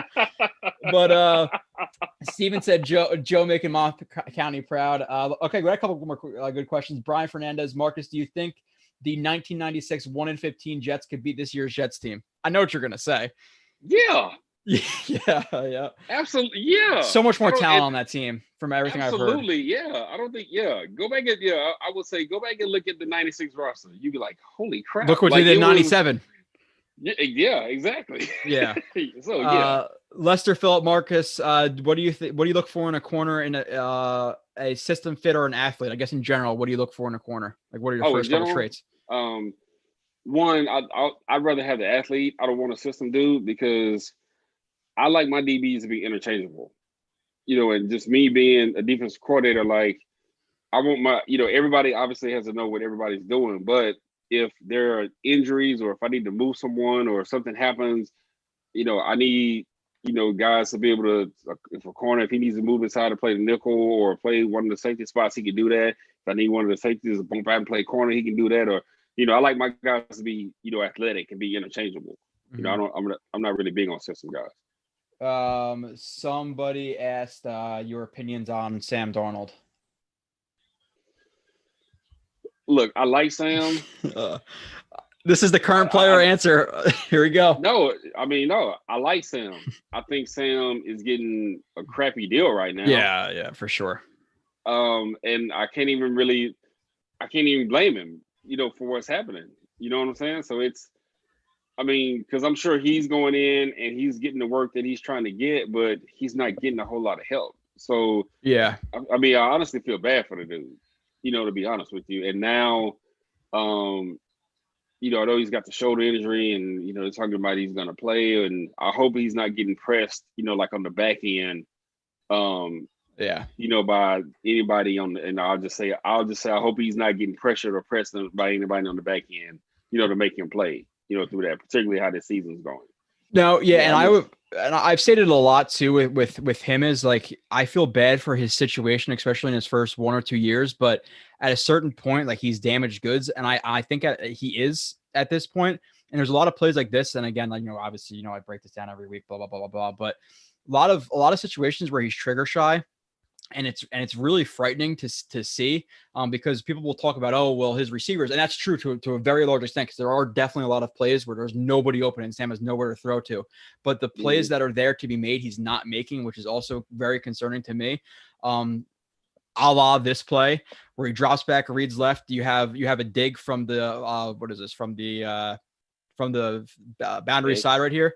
Yeah. And he doesn't throw the ball. So then you see this on broadcast where people, oh, well, he got sacked. The offensive line sucked. No one was open. But like I said, Marcus, does this matter if this is Lawrence Cager, undrafted free agent, or your number one receiver? If he's open, you got to hit him. And he's looking there. You can see in the other view too, that he looks there pretty much for as soon as he turns back to the concept, he's reading the middle, and for whatever reason, he skips on it and does not throw it, and then ends up taking a sack and hurting his shoulder. So, like, at what point is he damaged goods where he cannot return to what he was or on the trajectory that he was originally on? Because his first year, we watched a lot of him, and he showed a really lot of high highs, some low lows, but this year it's been a lot of these type of plays that he's it's consistent too. It's not just one play game. It's at least 5 to 10 plays a game that maybe not as dramatic as this, but a lot of examples of him not reading leverages, him rushing his reads, him uneasy in the pocket, him not being willing to throw or step up into the pocket and take a hit and deliver a ball. Like, it's a lot of this type of stuff. So at what point do you say he's not the guy? Well, it's only year 2, so you can't say he's not the guy in year 2, particularly. It's 3 now. Oh, 3, excuse me. But yeah. But still, he made progress from year 1 to year 2. It's not his fault that who he's working with is not helping him, progress and be a better quarterback. That's not on him. Right now, I think where he is now, especially just looking, especially from the end zone view, looking at that play. Yes, there's a DB standing there, but the hole is there. It's more of a confidence thing now than anything else. So when you're not used to seeing open guys, when you have no rhythm, when you're used to running for your life all the time, like he just has no confidence right now. Yeah. Like he honestly has no trust. He has little trust in himself. and probably more, less trustful, with, what's going on in front of him. And that's why he's scared to pull the trigger right now. Like he's just lacking confidence because nothing is going, really going right now. So yeah, it's there's a lot of it. And even like when he is trying to deliver ball and he makes the right reads, it's a lot of him with his mechanics. Like his mechanics at USC, even in his first year, were they were bad, but he made 9 out of 10 throws of those bad mechanics. This year, it seems like almost half of his throws with the bad mechanics he misses. And like plays like this are not okay. Yeah, it's not easy. You step up, you roll out to the right. Obviously, he sees Perriman, deep mesh concept versus man, which is a perfect call. This is wide open in the NFL. Like this is open, and regardless of you moving in the pocket or not, you have to hit this throw. And it's just not happening. And like you said, it's a confidence thing. It's how they built around him. But that's the argument is, and I said this a lot, I don't think Darnold is unsalvageable, but I just can't skip on a guy like Fields or like Lawrence at this point, banking on Darnold becoming one of those top guys, because like, there's only a couple of guys who went on their second contracts, and it's the guys like Big Ben, Aaron Rodgers, Drew Brees, Tom Brady. So you have to bank on him being a top 10, top 5 guy right now. And I don't think you can bank on that. So that's why I'm taking one of those guys, resetting the rookie contract, letting them, work with a new coach and not kind of, eliminate those bad habits that he's learned. So it's definitely a deep conversation. Yeah. Oh, no doubt. I mean, we can definitely go deeper into that. Just at the base level, like you just feel bad that he's regressed the way he has. Oh, for sure. And he's a good dude too.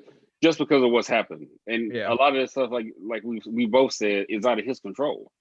There's only so much he can do.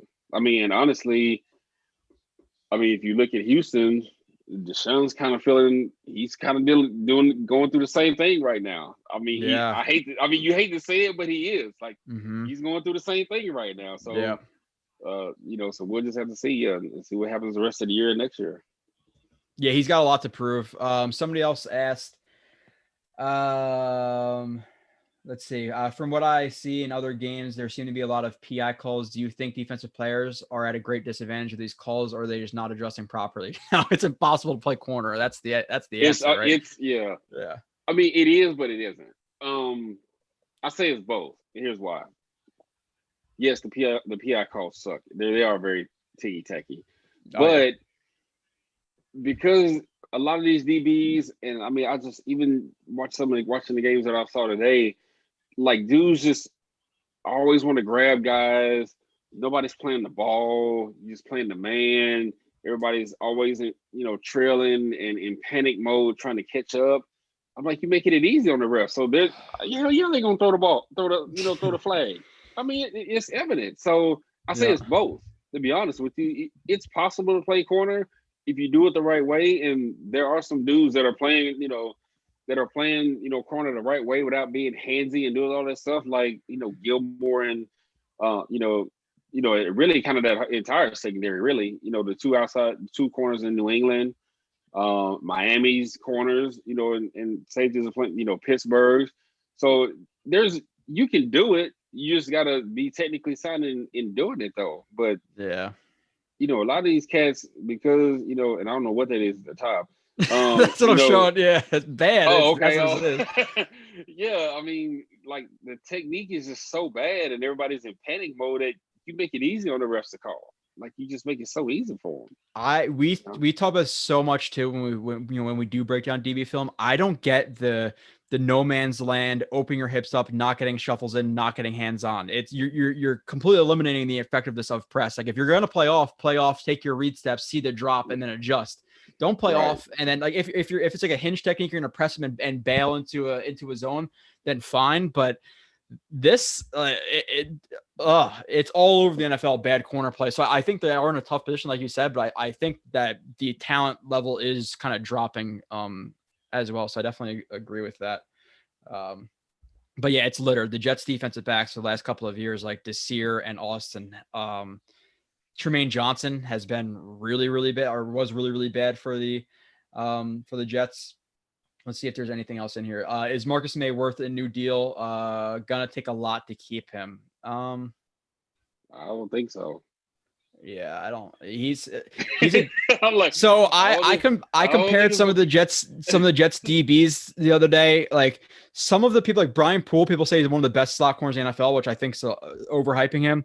Because at a certain point, when you're and this is the comparison I made, I think it's a good analogy. When you're running away from a bear with your friends, you don't have to be the fastest guy. You just can't be the slowest guy. And I kind of think that's the situation with a lot of Jets safeties and DBs right now. Is you just can't be the worst because you're not going to get targeted as much. Right. Yeah. I mean, that's a hell of a way to put it. But yeah. Yeah, right? Yeah. Do you think part of the bad defense being played has to do with limited physical practice? Yeah, a little bit goes into that, particularly when you're talking about leverage in regards to like tackling.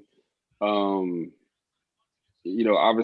if you're a corner playing press and being able to get your hands on receivers, or even if you're just playing two, or coming up the forced cloud corner or the forced safety, I think you gotta have some physical practices. You honestly have to have a few more than what they allow now.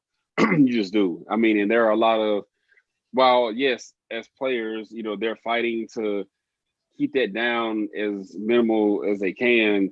Some of the older guys actually understand that, like, dude, we need to have hats on. That's why you see, like, with certain places, they're not the ones, really fighting, against physical practices or padded practices, a la Baltimore, Pittsburgh, Saints, the places where, where they went all the damn time, those places, yeah. So, and that's, it is kind of evident, when you look at these other places and they're the ones where coaches practice too hard, and okay, well, that's why that's why you finished the year, 3-13. I mean, okay. Yeah. A lot of times that's why, lack of talent and lack of being able to practice. So have you seen any of Denzel Mims in the last couple of weeks? I watched last week.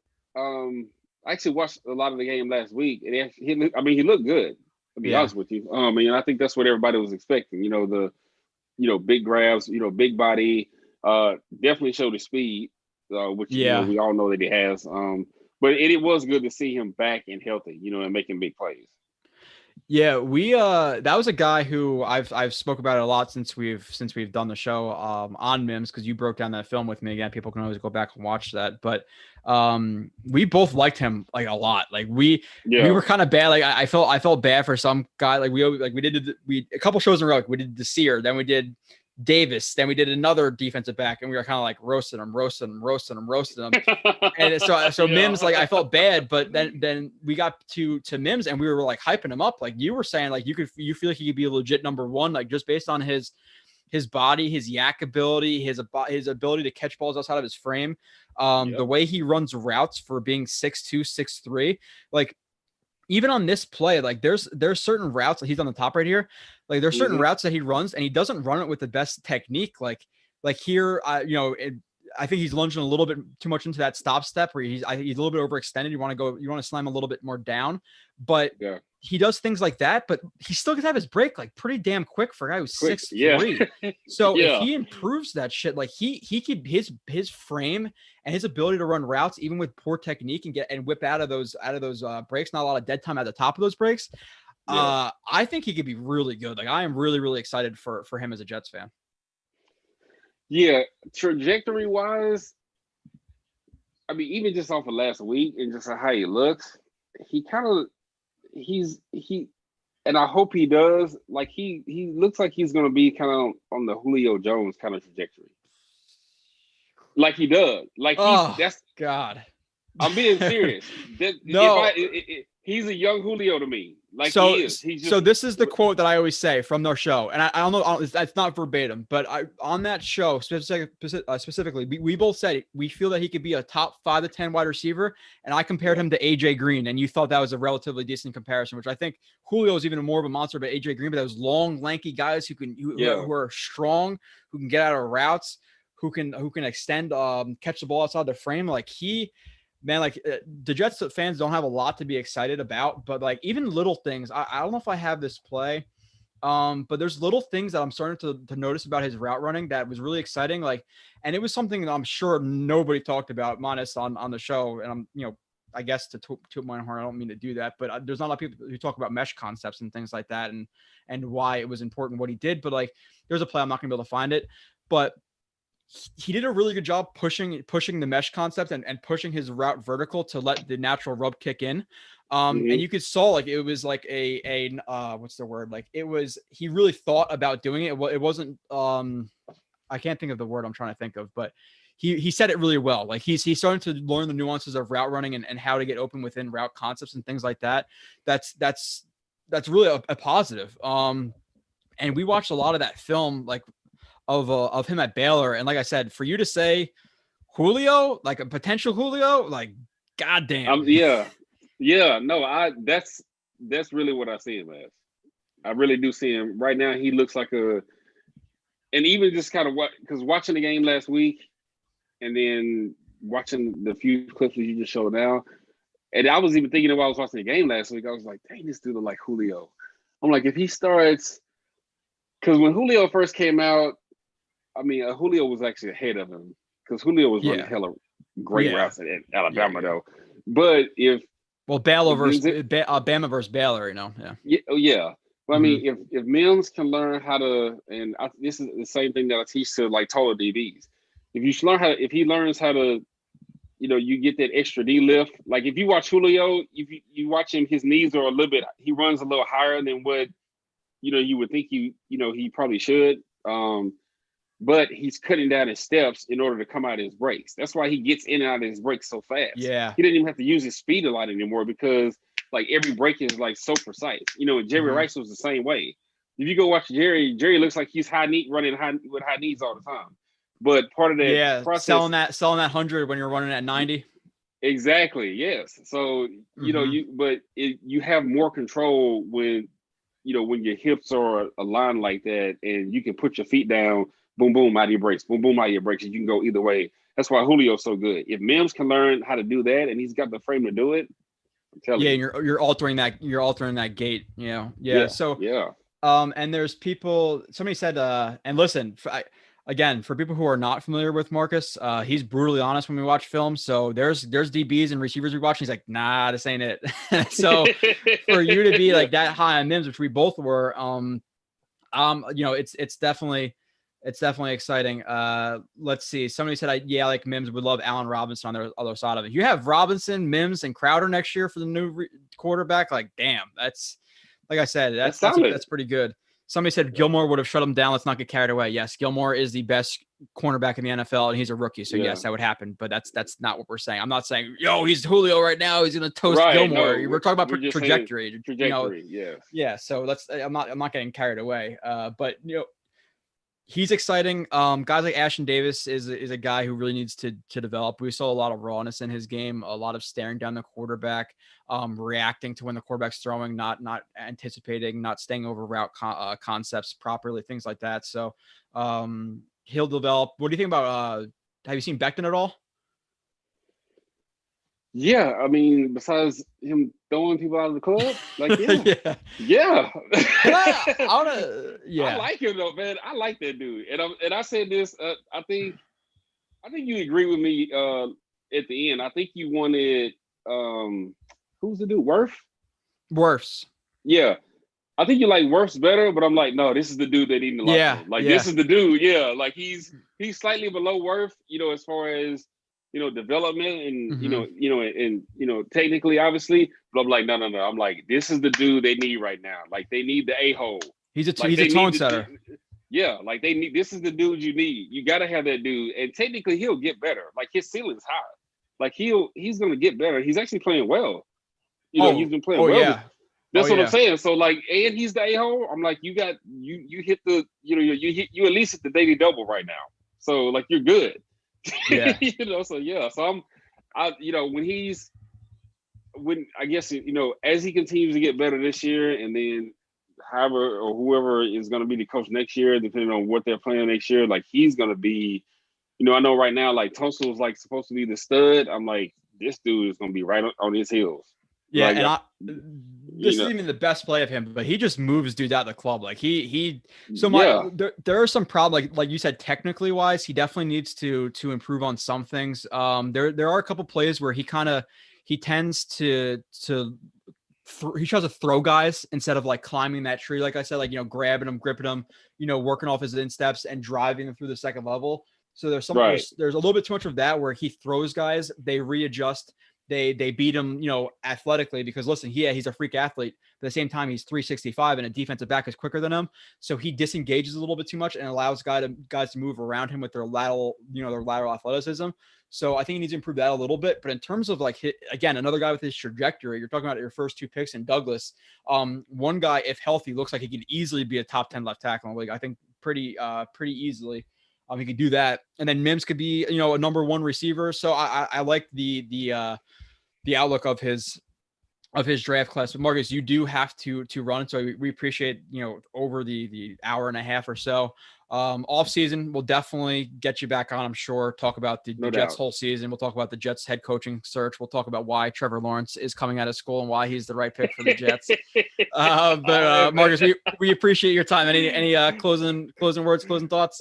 No, man. I just look forward to being on with you again. I always have a good time with you. And hey, appreciate y'all asking all the questions though. Don't be shy. Hopefully we get a lot more people coming in. Mm-hmm. The next time I'm on, and fire away. Like, like Joe said, like I'm honest. I try to tell it like it is. So that's just kind of how we roll. So awesome. Appreciate you, Marcus. All right, my man. Until next time.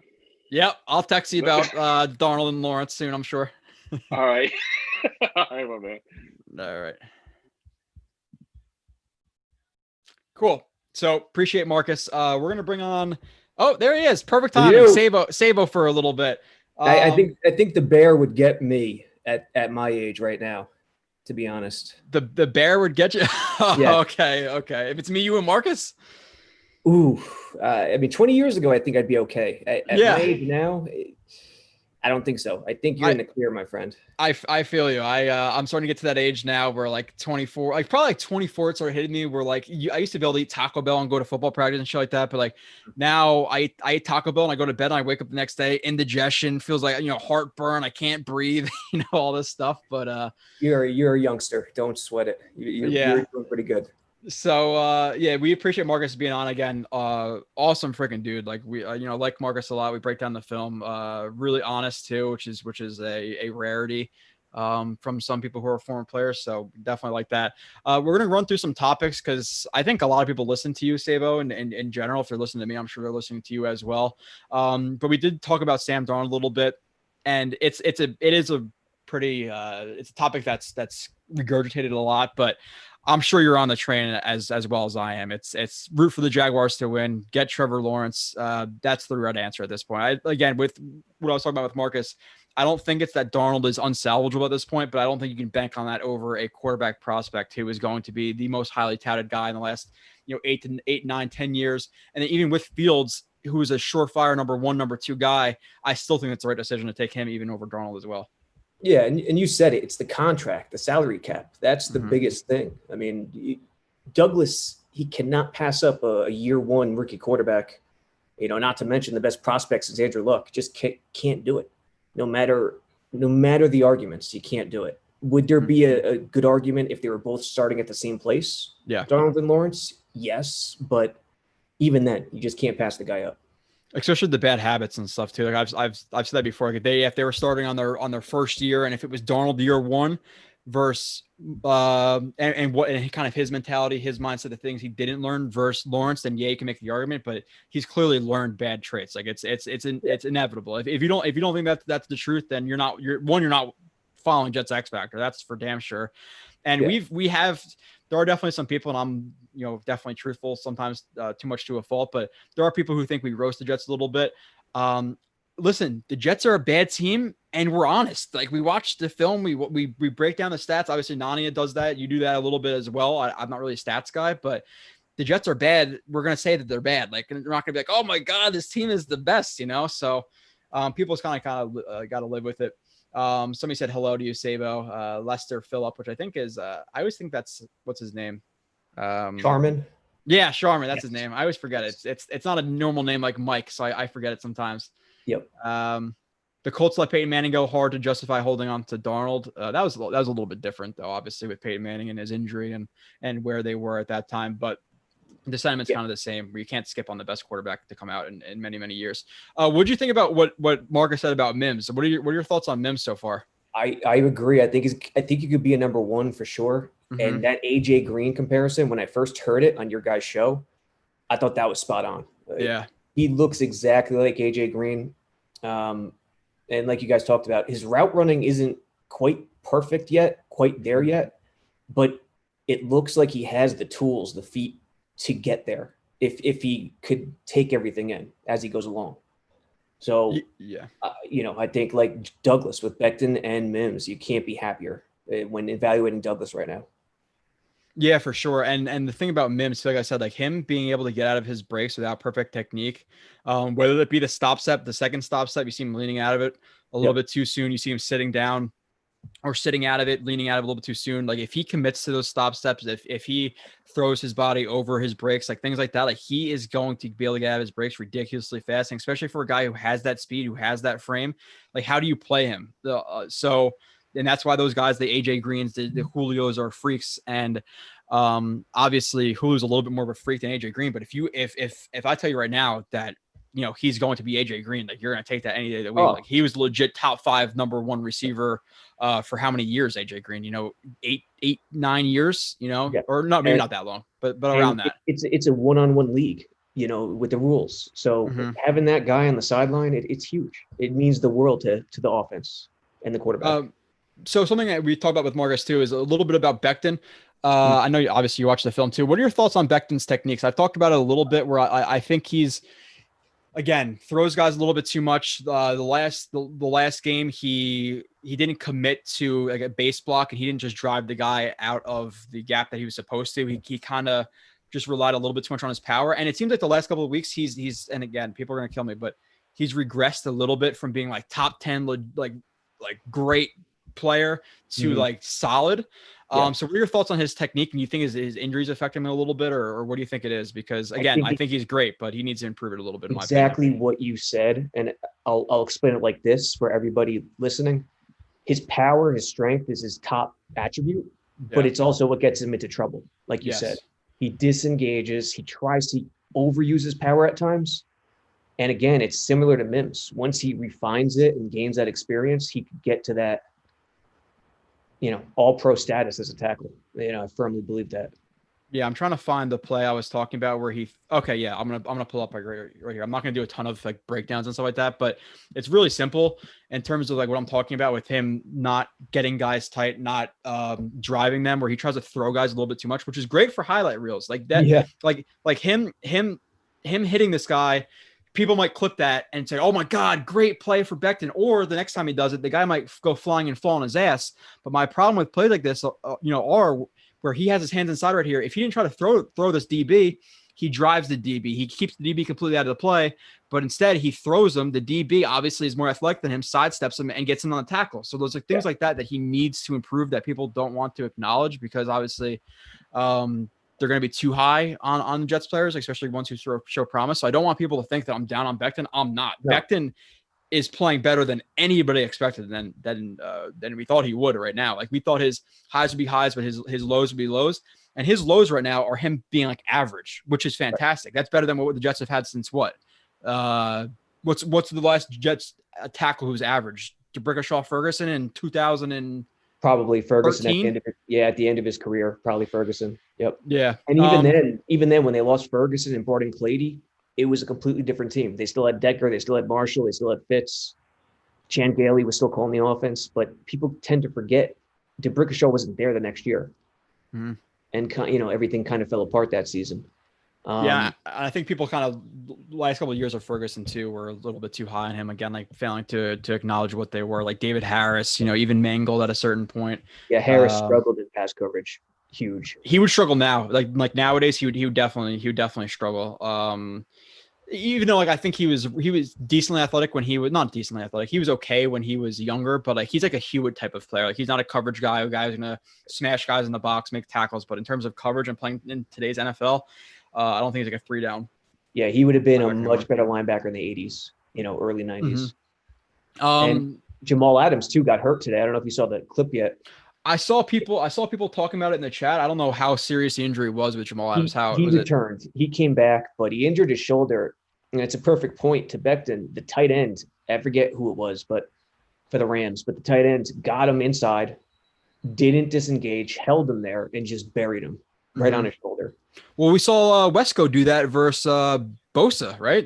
He injured Bosa on that play. I believe it was Wesco who did that. So obviously, I'm not saying we want to injure guys, but right. But it's so much more beneficial to do that, to stay inside, stay engaged, and don't let the guy go anywhere. Yeah, well, less highlight plays maybe for Becton, but in terms of overall play and not allowing his running backs to get touched or quarterback to get touched, it'll be beneficial to him because, like I said, it's great for highlights, but he definitely needs to fix it at times. Yeah. Another topic, again, I'm just running through the topics I was going to talk about with Marcus too. What are your Q? A lot of people have been talking about him. What are your thoughts on his season so far? Obviously, steps in the right direction, but do you think he's going to be what they drafted him to be eventually? I mean, I guess it depends on the what you thought. I mean, if you're thinking Aaron Donald, no. but I think he can fulfill. I think you could get to a point where you're happy with the pick. You're the happiest you could possibly be with the pick. He's been good. He can't be injured though. He's got to play. He's got to play the rest of the year because we got to see more film on him from you and other trench film guys because I got to see more. Yeah, for sure. He's definitely taking steps in the right direction, but you don't want to see him injured and missing games and things like that. For the people who are saying, "Oh, second round pick for Q," I think you're absolutely crazy for watching what he was. Let me ask you this: who do you think's had the better season, Q or John Franklin Myers? Q. Yeah, I think, and again, we can pull up film, whatever, but I think John Franklin Myers has been more splashy plays where Q on a down by down basis has been a little more consistent. Where Franklin Myers, I think, has been a little bit more like inconsistent. But Franklin Myers has been freaking awesome though too. Like putting him as a D end who could set the edge in the run game, or putting him on passing downs as a 3-tech. And rushing against guards using his speed and power. Like I really, really like John Franklin Myers. And that's the positive thing about the Jets defense is we don't have a lot of positives on the defense, but guys like Huff, Franklin Myers, Q, Fadokasi going into the future, you have to be pretty high on them. Yeah. And it's all from the inside out. You want to build that inside first, To me, it just raises the development for everyone else behind it more so than if you're building from the outside in. So, and then people forget about Mosley too, who is, I know you're not high on that signing, but at some point he has to come back and freaking play for the Jets. And he's still going to be, I hope, a solid inside linebacker. Oh, don't get me wrong. Yeah. You got to have him. I mean, it's exciting to have him too, because he's fast, but at this point, after missing 2 seasons, I'm kind of not expecting anything, and just anything that he gives you is a positive. The life of a Jets fan, expecting the worst and hoping for the best, somewhat, whatever that saying is. Yeah, I get that. But now in terms of P. Ryan too, another young guy that we should discuss. Have you seen anything from him? Because I think he's another guy who's been a little bit disappointing to me, like his vision. Something that I think he needs to improve is definitely his vision. I think his pass protection has got a little bit better. His hands, he shown some of that. He had a nice touchdown against what freaking game was that he scored a touchdown? Chiefs game? I think it was a Chiefs game. It was a home game, I think. The game before that game, the Bills game. Bills game, that's it. Yeah, Bills game. So he's shown some development, but I think his vision's really off right now. Yeah, it's frustrating for Jets fans to see Gore in there, but Gore's vision is still a lot better than P. Ryan's. And on first down, getting that extra 2-3 yards does help the entire offense, does help Darnold when he's in there. So, that's the main thing. If P. Ryan was on par with Gore in terms of vision in the zone scheme, he'd be playing. Now, that's what I believe. Yeah. Again, it's the problem with it's having a coach who wants to win versus a GM who wants, that's the biggest problem with the team right now. And that's the other thing too, because I'm still really pessimistic that they're going to finish with the worst record because of that. Gase and Douglas, he knows how important Lawrence is for sure, but I feel like he's the type of guy who never would give an inch. He would never allow anyone to think his organization is doing anything to tank. Mm-hmm. Does that make sense? So yeah, that kind of makes me nervous. Yeah. Now there's been some rumors about Gase returning next year. Do you think there's any possibility of that, or do you think it's because listen, man, like I love Jets X Factor, but if it's Adam Gase next year, are we gonna cancel after one time, like 1 year? Like what are we doing? Going to retirement. Just retire for a year, just hold it off. Like what the hell? What's gonna happen? It's so hard to believe because Douglas in terms of his eye for personnel is spot on so far. Yeah. So it's hard to believe that he would actually allow that to happen. But the question is, who's making the decision? Yeah. Are they allowing Douglas to make the decision, or is it still Christopher Johnson? And if it is Christopher Johnson, would Douglas tolerate that? I think the worst case scenario is Christopher Johnson wants to bring him back no matter what in a stubborn fashion. And Joe Douglas says, that's it. I throw my hands up and I'm done. That's the worst case scenario. So is there a possibility? Yeah, for sure. But do I think it's going to happen? No. I'm so concerned about the ownership just taking over because like you said, they are stubborn and you hope that they change their ways in terms of the reporting structure. But I do want to get to some head coaches that you do like. I know a lot of people have varying opinions on coordinator versus, old coordinator who's done it before versus young, hot, new coordinator versus, college guy. But we did get our first super chat from Darnell Towns. Do you all think it would be smart if Joe chose a minority coach so the Jets can get the 2 compensation 3rd round picks? If so, who are the best minority prospects to choose from? Is that exactly how that rule works? You know what? To be honest, I don't even know. But even if that's the case and that's ironclad, you can't think that way. You gotta take the right coach. Yeah, that's that you think is right for your current program. Because listen, like if you think, let's just say whoever, let's just use the biggest minority coach candidate right now. Let's say you have, Bieniemy as a B+ candidate or even an A- candidate. If you think that whoever Todd Monken is an A+ and you're going to take the B+ over the A+ because you want, 2 3rd round picks, you're not building your team the right way. So definitely not. Whoever's a better coach, even if it's just a slight tick. If you're rating one guy as a 9.1 and the next guy as a 9.2, take the guy who's a better coach because obviously we've seen what bad coaches do. On top of a lot of other bad things, bad ownership, bad, front office decisions and things like that. But is that how that rule works? I saw something. I wasn't sure if it was the team who he gets signed from gets the picks or if it's the team who signs him gets the picks. Yeah, I thought it was if a team that loses a minority assistant coach who becomes a head coach or somewhere in the front office will receive a 3rd round pick in the next 2 of them. One in each of the next 2 drafts. I don't know about that though. We'll get back to them on that.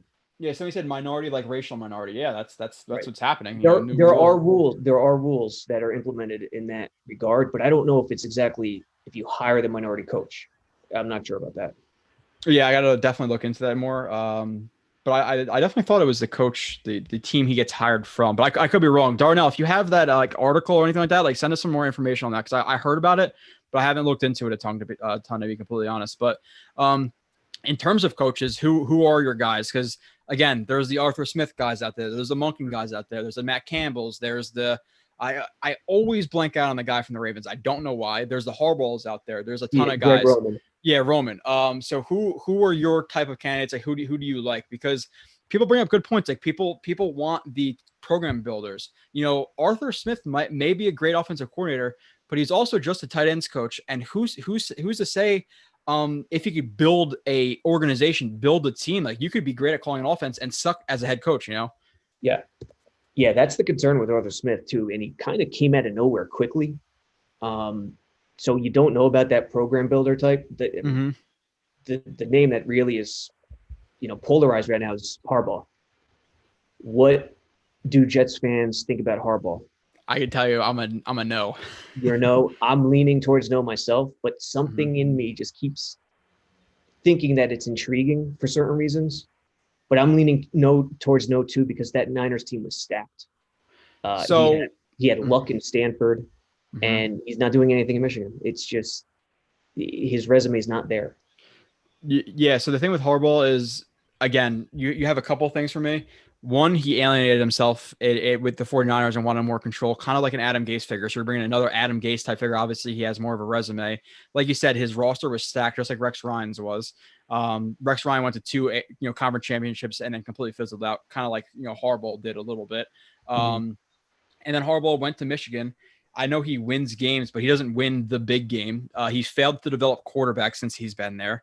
And he was successful how many years ago, at this point. So it's, can he adapt to the new NFL? Because people talk about Adam Gase's offense, which overall he's been terrible, but I thought when he coming from Miami, he did have some concepts that were definitely interesting, but his concepts were successful with Peyton Manning, in the mid 2010s, where the NFL develops and changes every year. So will Harbaugh be successful now in the NFL? And I'm not banking on it. Like, Harbaugh's pretty low on my list, to be completely honest, especially coming from a guy like Gase, and seeing kind of like what an asshole he is. Because listen, like, Harbaugh might be successful for a year or 2 or 3, but what if he starts rubbing the guys the wrong way?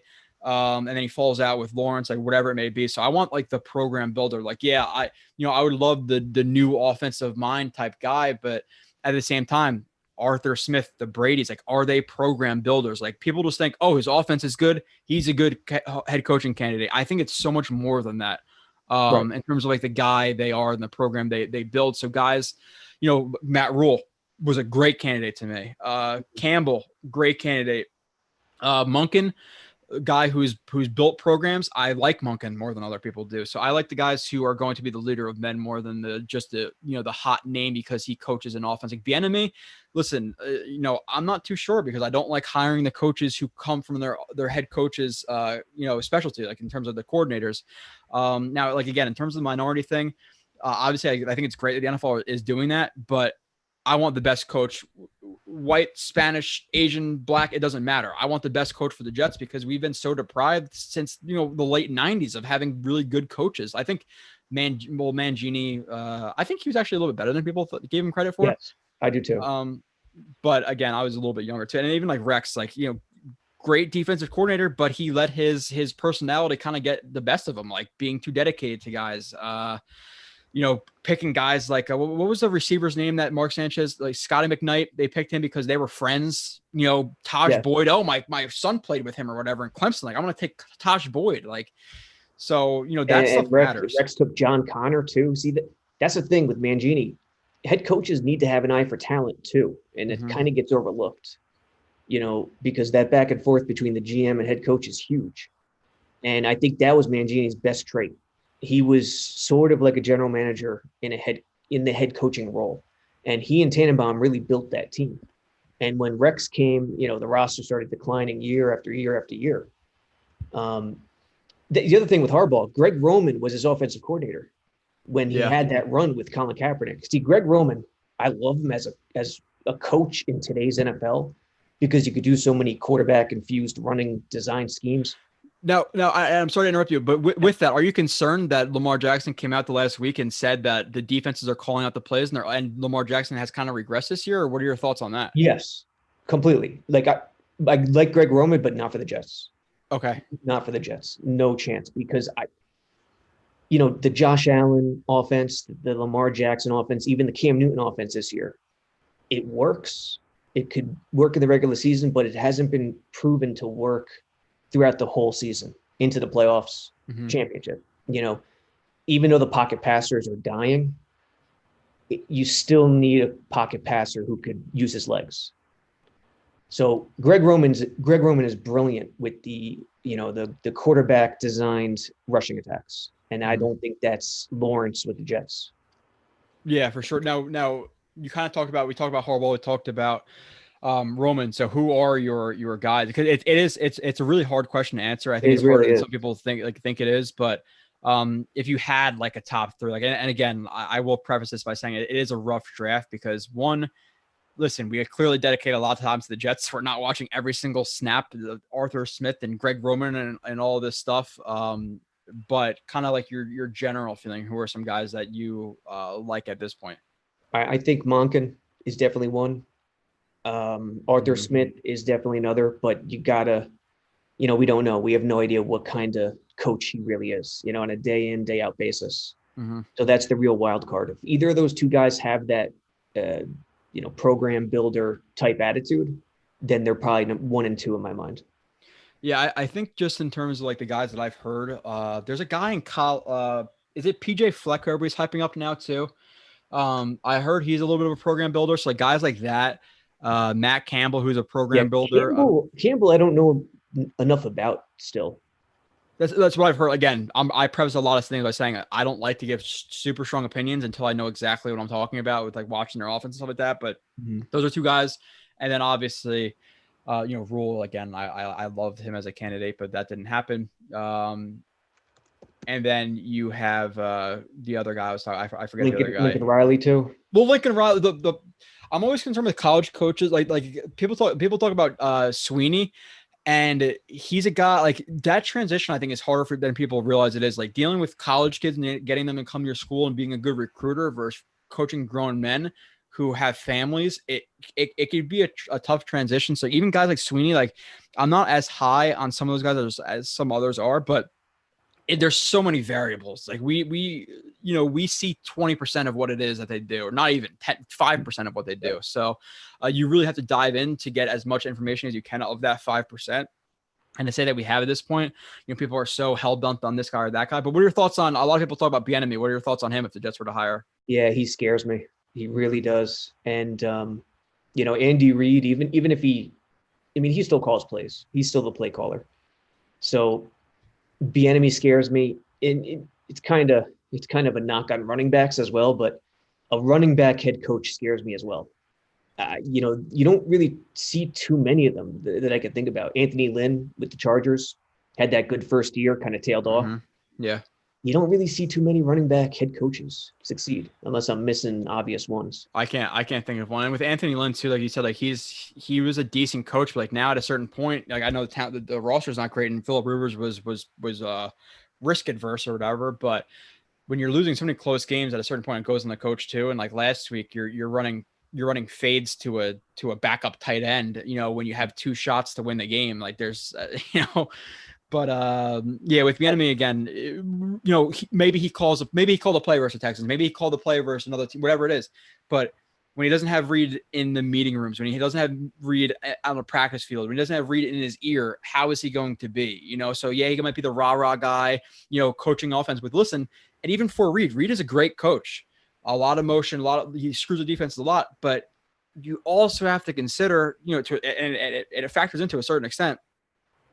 Patrick Mahomes, McCall Hardman, Tyreek Hill, Travis Kelce, like all these guys. And the jet sweep stuff, Reid took the NFL by surprise 2 years ago at the start of the season with what he was doing. And, I don't know. I would have to say that was Reid's innovation, but, again, you don't know. Yeah, it's going to be interesting. That's something, obviously, at Jets X Factor we're going to dive into ridiculously heavy. Once the Jets, 1, make their hire, and 2, once they start looking into guys and bringing guys in, something we'll definitely look into. And then quarterbacks, we're going to dive into a ridiculous amount. I'm honestly, for my work's sake, I'm hoping that it's just Lawrence. So I just do Lawrence, and it's not like Lawrence and Fields and Lance and, what's the other guy from BYU? Everybody's talking about Wilson now, right? No, and Wilson? Coleman said he doesn't think Lawrence is going to come out, right?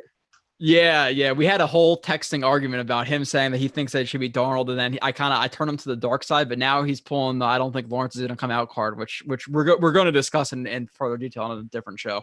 Yeah, he does make a good point with him getting sick and them losing to Notre Dame, but they'll still make the playoffs. I mean, they could take Notre Dame and Clemson to the playoffs. They could take both those ACC teams. It's possible.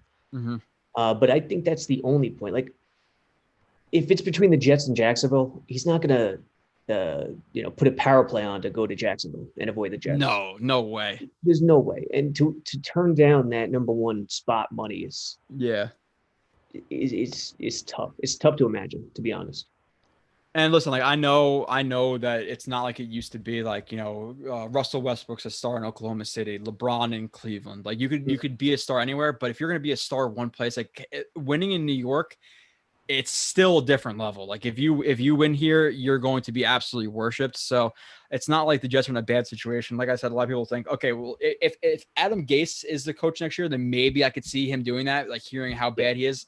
Again, probably a small chance, but coming into a situation with a new coach who, let's be honest, there's going to be back channeling, and Trevor Lawrence is going to have some, and his agents are going to have some type of influence on who they hire, somebody he's familiar with, offense, whatever. You have that. You have $95 million in cap space projected, which I'm not sure what that includes. Like if that includes like Henry Anderson being cut or whatever. 2 first-round picks, 2 thirds, 2 first to next year. So it's not like people. It's a story every year. Joe Burrow wasn't supposed to go to the Bengals last year either. He was going to skip out on that as well. Yep. And it's not about the organization. It's about who's running the organization. And Joe Douglas is a big positive in that regard. The Gase thing, yeah, that wouldn't be good, to say the least. Mm-hmm. But it's very difficult. The biggest thing is, who is his agent going to be? Watch to see who Lawrence's agent will be. Yeah, and that will be the big thing. Jamal Adams, is he going to hire Jamal Adams' agent? yeah, that wouldn't be good. But what are your thoughts on him? I've seen like he's struggling a little bit in coverage, but then I also saw a rep last week, and again, I'll be honest, I don't watch every single Seahawks rep. I know they're struggling, but I also saw the rep that everybody's roasting for. He was in man coverage on Stephon Diggs. So right. What are they asking him to do? I don't know, but I've seen that a lot too, where he's matching up against receivers. In the New England game earlier this season, week 2, week 3, he was on the slot receiver a ton. And maybe some of it was zone and he was just matching, but it was happening far too. I still think he's a pretty damn good cover guy for a strong safety. Yeah, me too.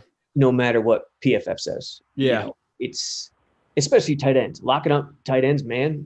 I think he's the best in the league at strong safety, or one of the top 3.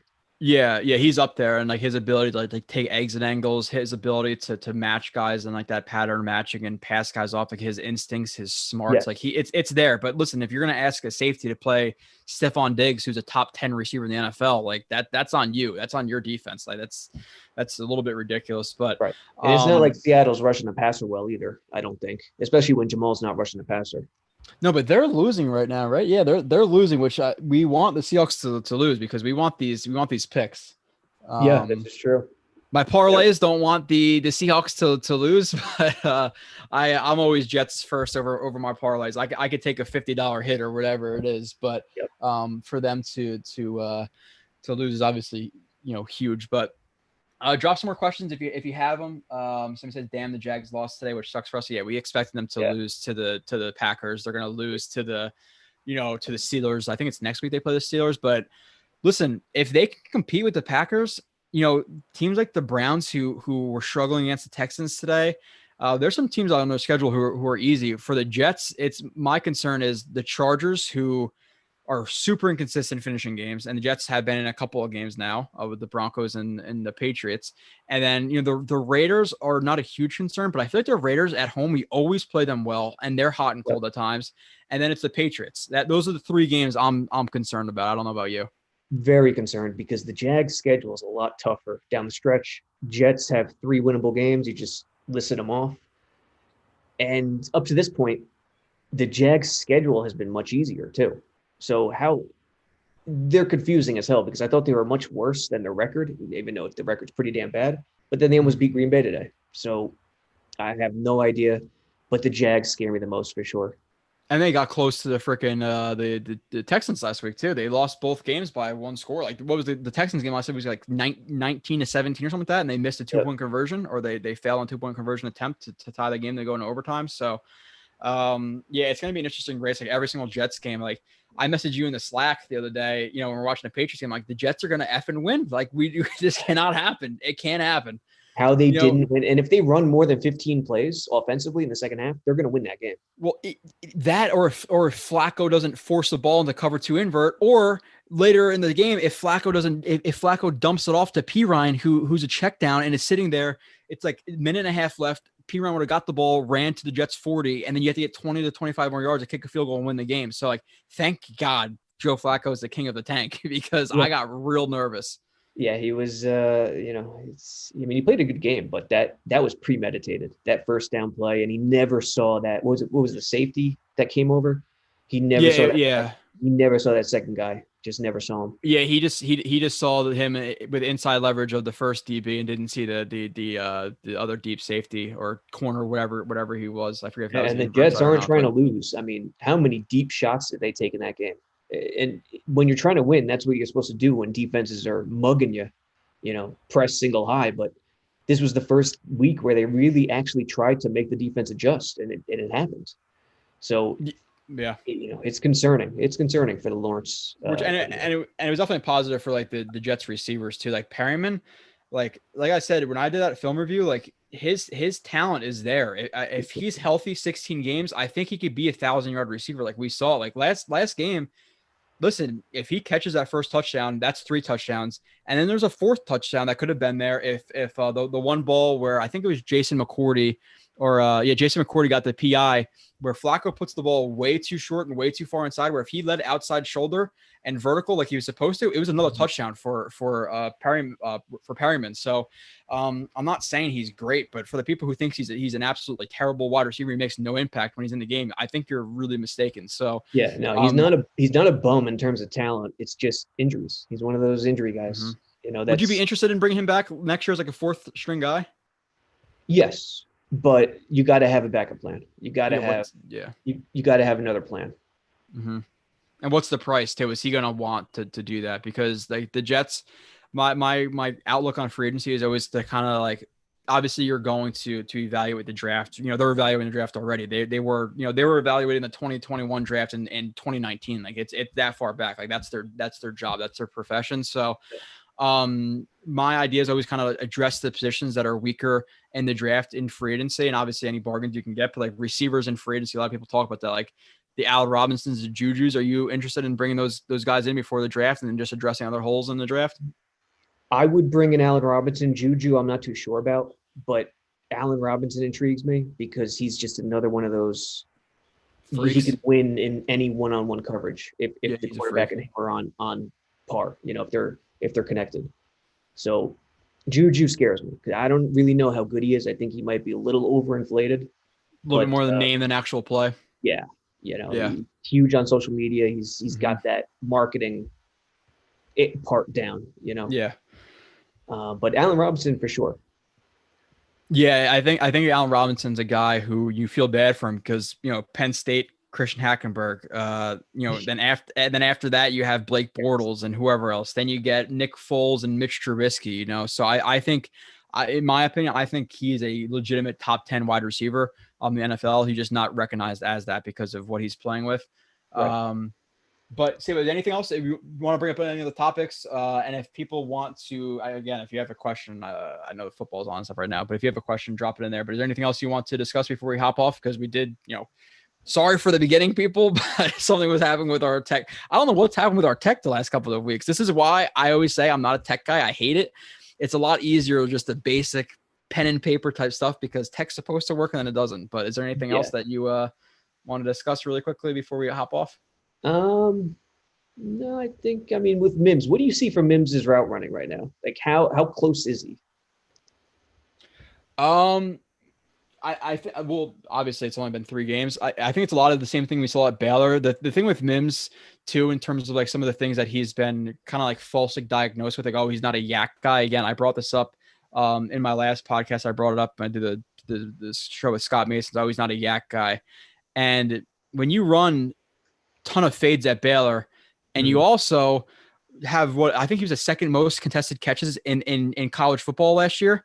So when you're getting contested catches because of fade routes, how many guys get yak after fades? He's not at Oklahoma running slants like CeeDee Lamb or, at Bama like Judy, wide open. So that was something that was false about him, just bring it up really quickly. But in terms of his route running, it's the same that it was at Baylor. Obviously, he has to learn the nuances because he did run a lot of, simple routes, whether it be, post nines, slants, like really basic stuff, fades, a ton of fades, but like to run whips and digs and comebacks and things like that. Like he didn't do a lot of it. So in terms of his route running, he definitely needs a lot more work because he just hasn't seen it.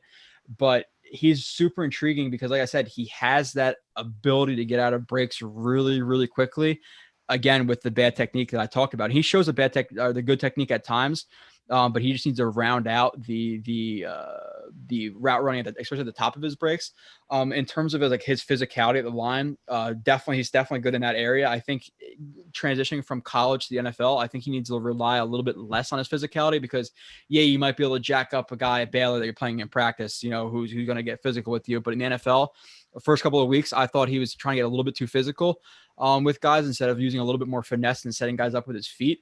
But this last game against the Pats was really, really impressive in those areas in terms of releases and things like that, whether it be shuffle release, hop steps, which I don't think it's a hop step, but it's skip release. They're different to me. But Perryman too. Perryman off of his releases looked pretty good to me too in this last one. He uses that hop step all the time where he brings that his back foot up halfway and then drives off of the same foot that he initially had up and gets to the outside and screws up with guys' timing a lot. And he just wins with speed and with that, and he's powerful with his hands. The Jets have I think a good top three. If you had these guys healthy all year, I think their top three is not as bad as people think it is, but it's the consistency, like you said. Obviously it's Mims rounding out and getting better.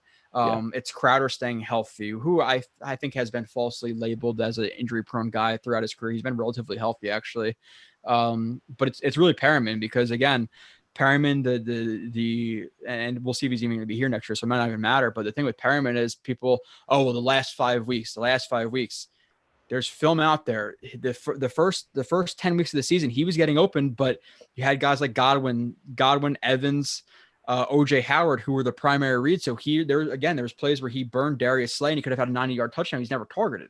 Right. So again, love stats to a certain extent, but there's a lot more than Googling how much receiving yards did he get, because he might've got 0 catches that game, but he could have been targeted 3 times, and one time is a bad throw because the offensive lineman got the quarterback hit. The other time the quarterback didn't hit him, and then the third time, whatever, it was double coverage and the receiver or the corner forced it in there, or the quarterback forced it in there. So there's so much more to the game than that, and that's part of Perriman's story with the Bucs last year. So I liked him a lot more than other guys did, in terms of the Jets signing him and getting him on the team for $9 million. So we'll see if he's here next year, but if he was and he was healthy, I'm fine with him being a depth option because I think he's better than people realize he is.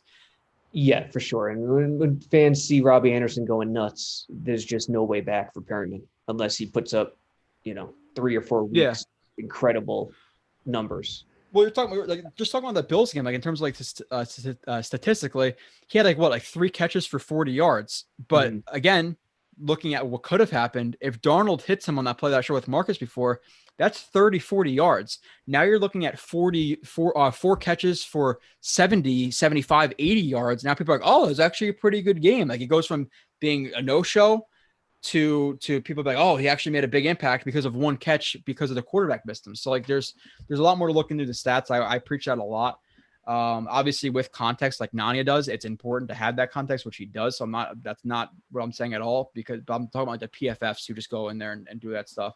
Right. Corey Washington asks, I guess this will be the last one unless somebody else has a question. What pick do we have to have in order to keep Sand and build around him?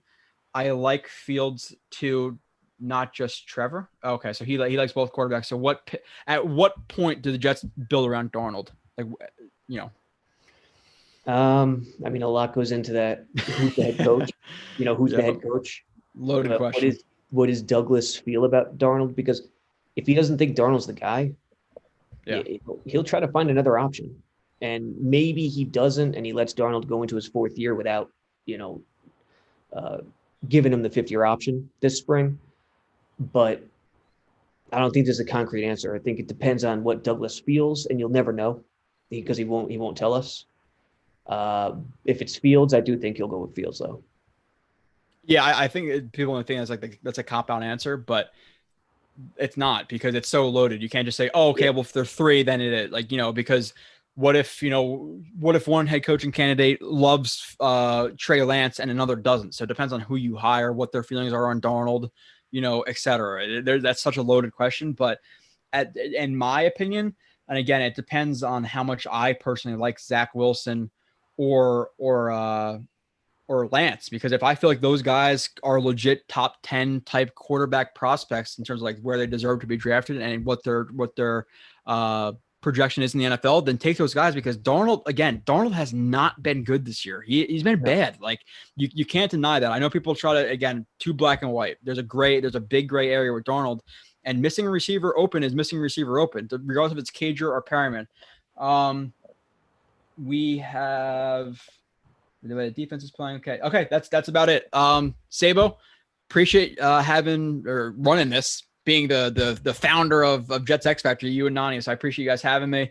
Appreciate you jumping on with me, setting it all up. Appreciate everybody who asked the questions and was watching. Again, every first Monday of the month, we do the live streams. Myself and Kyle Smith, we will have Marcus Coleman on again. I'll be back for the reviews every single week. So I appreciate everybody for listening. Sabo, any closing thoughts before we get out of here? No, enjoy the rest of Sunday without the Jets, and we'll be back. Thanks, guys. All right.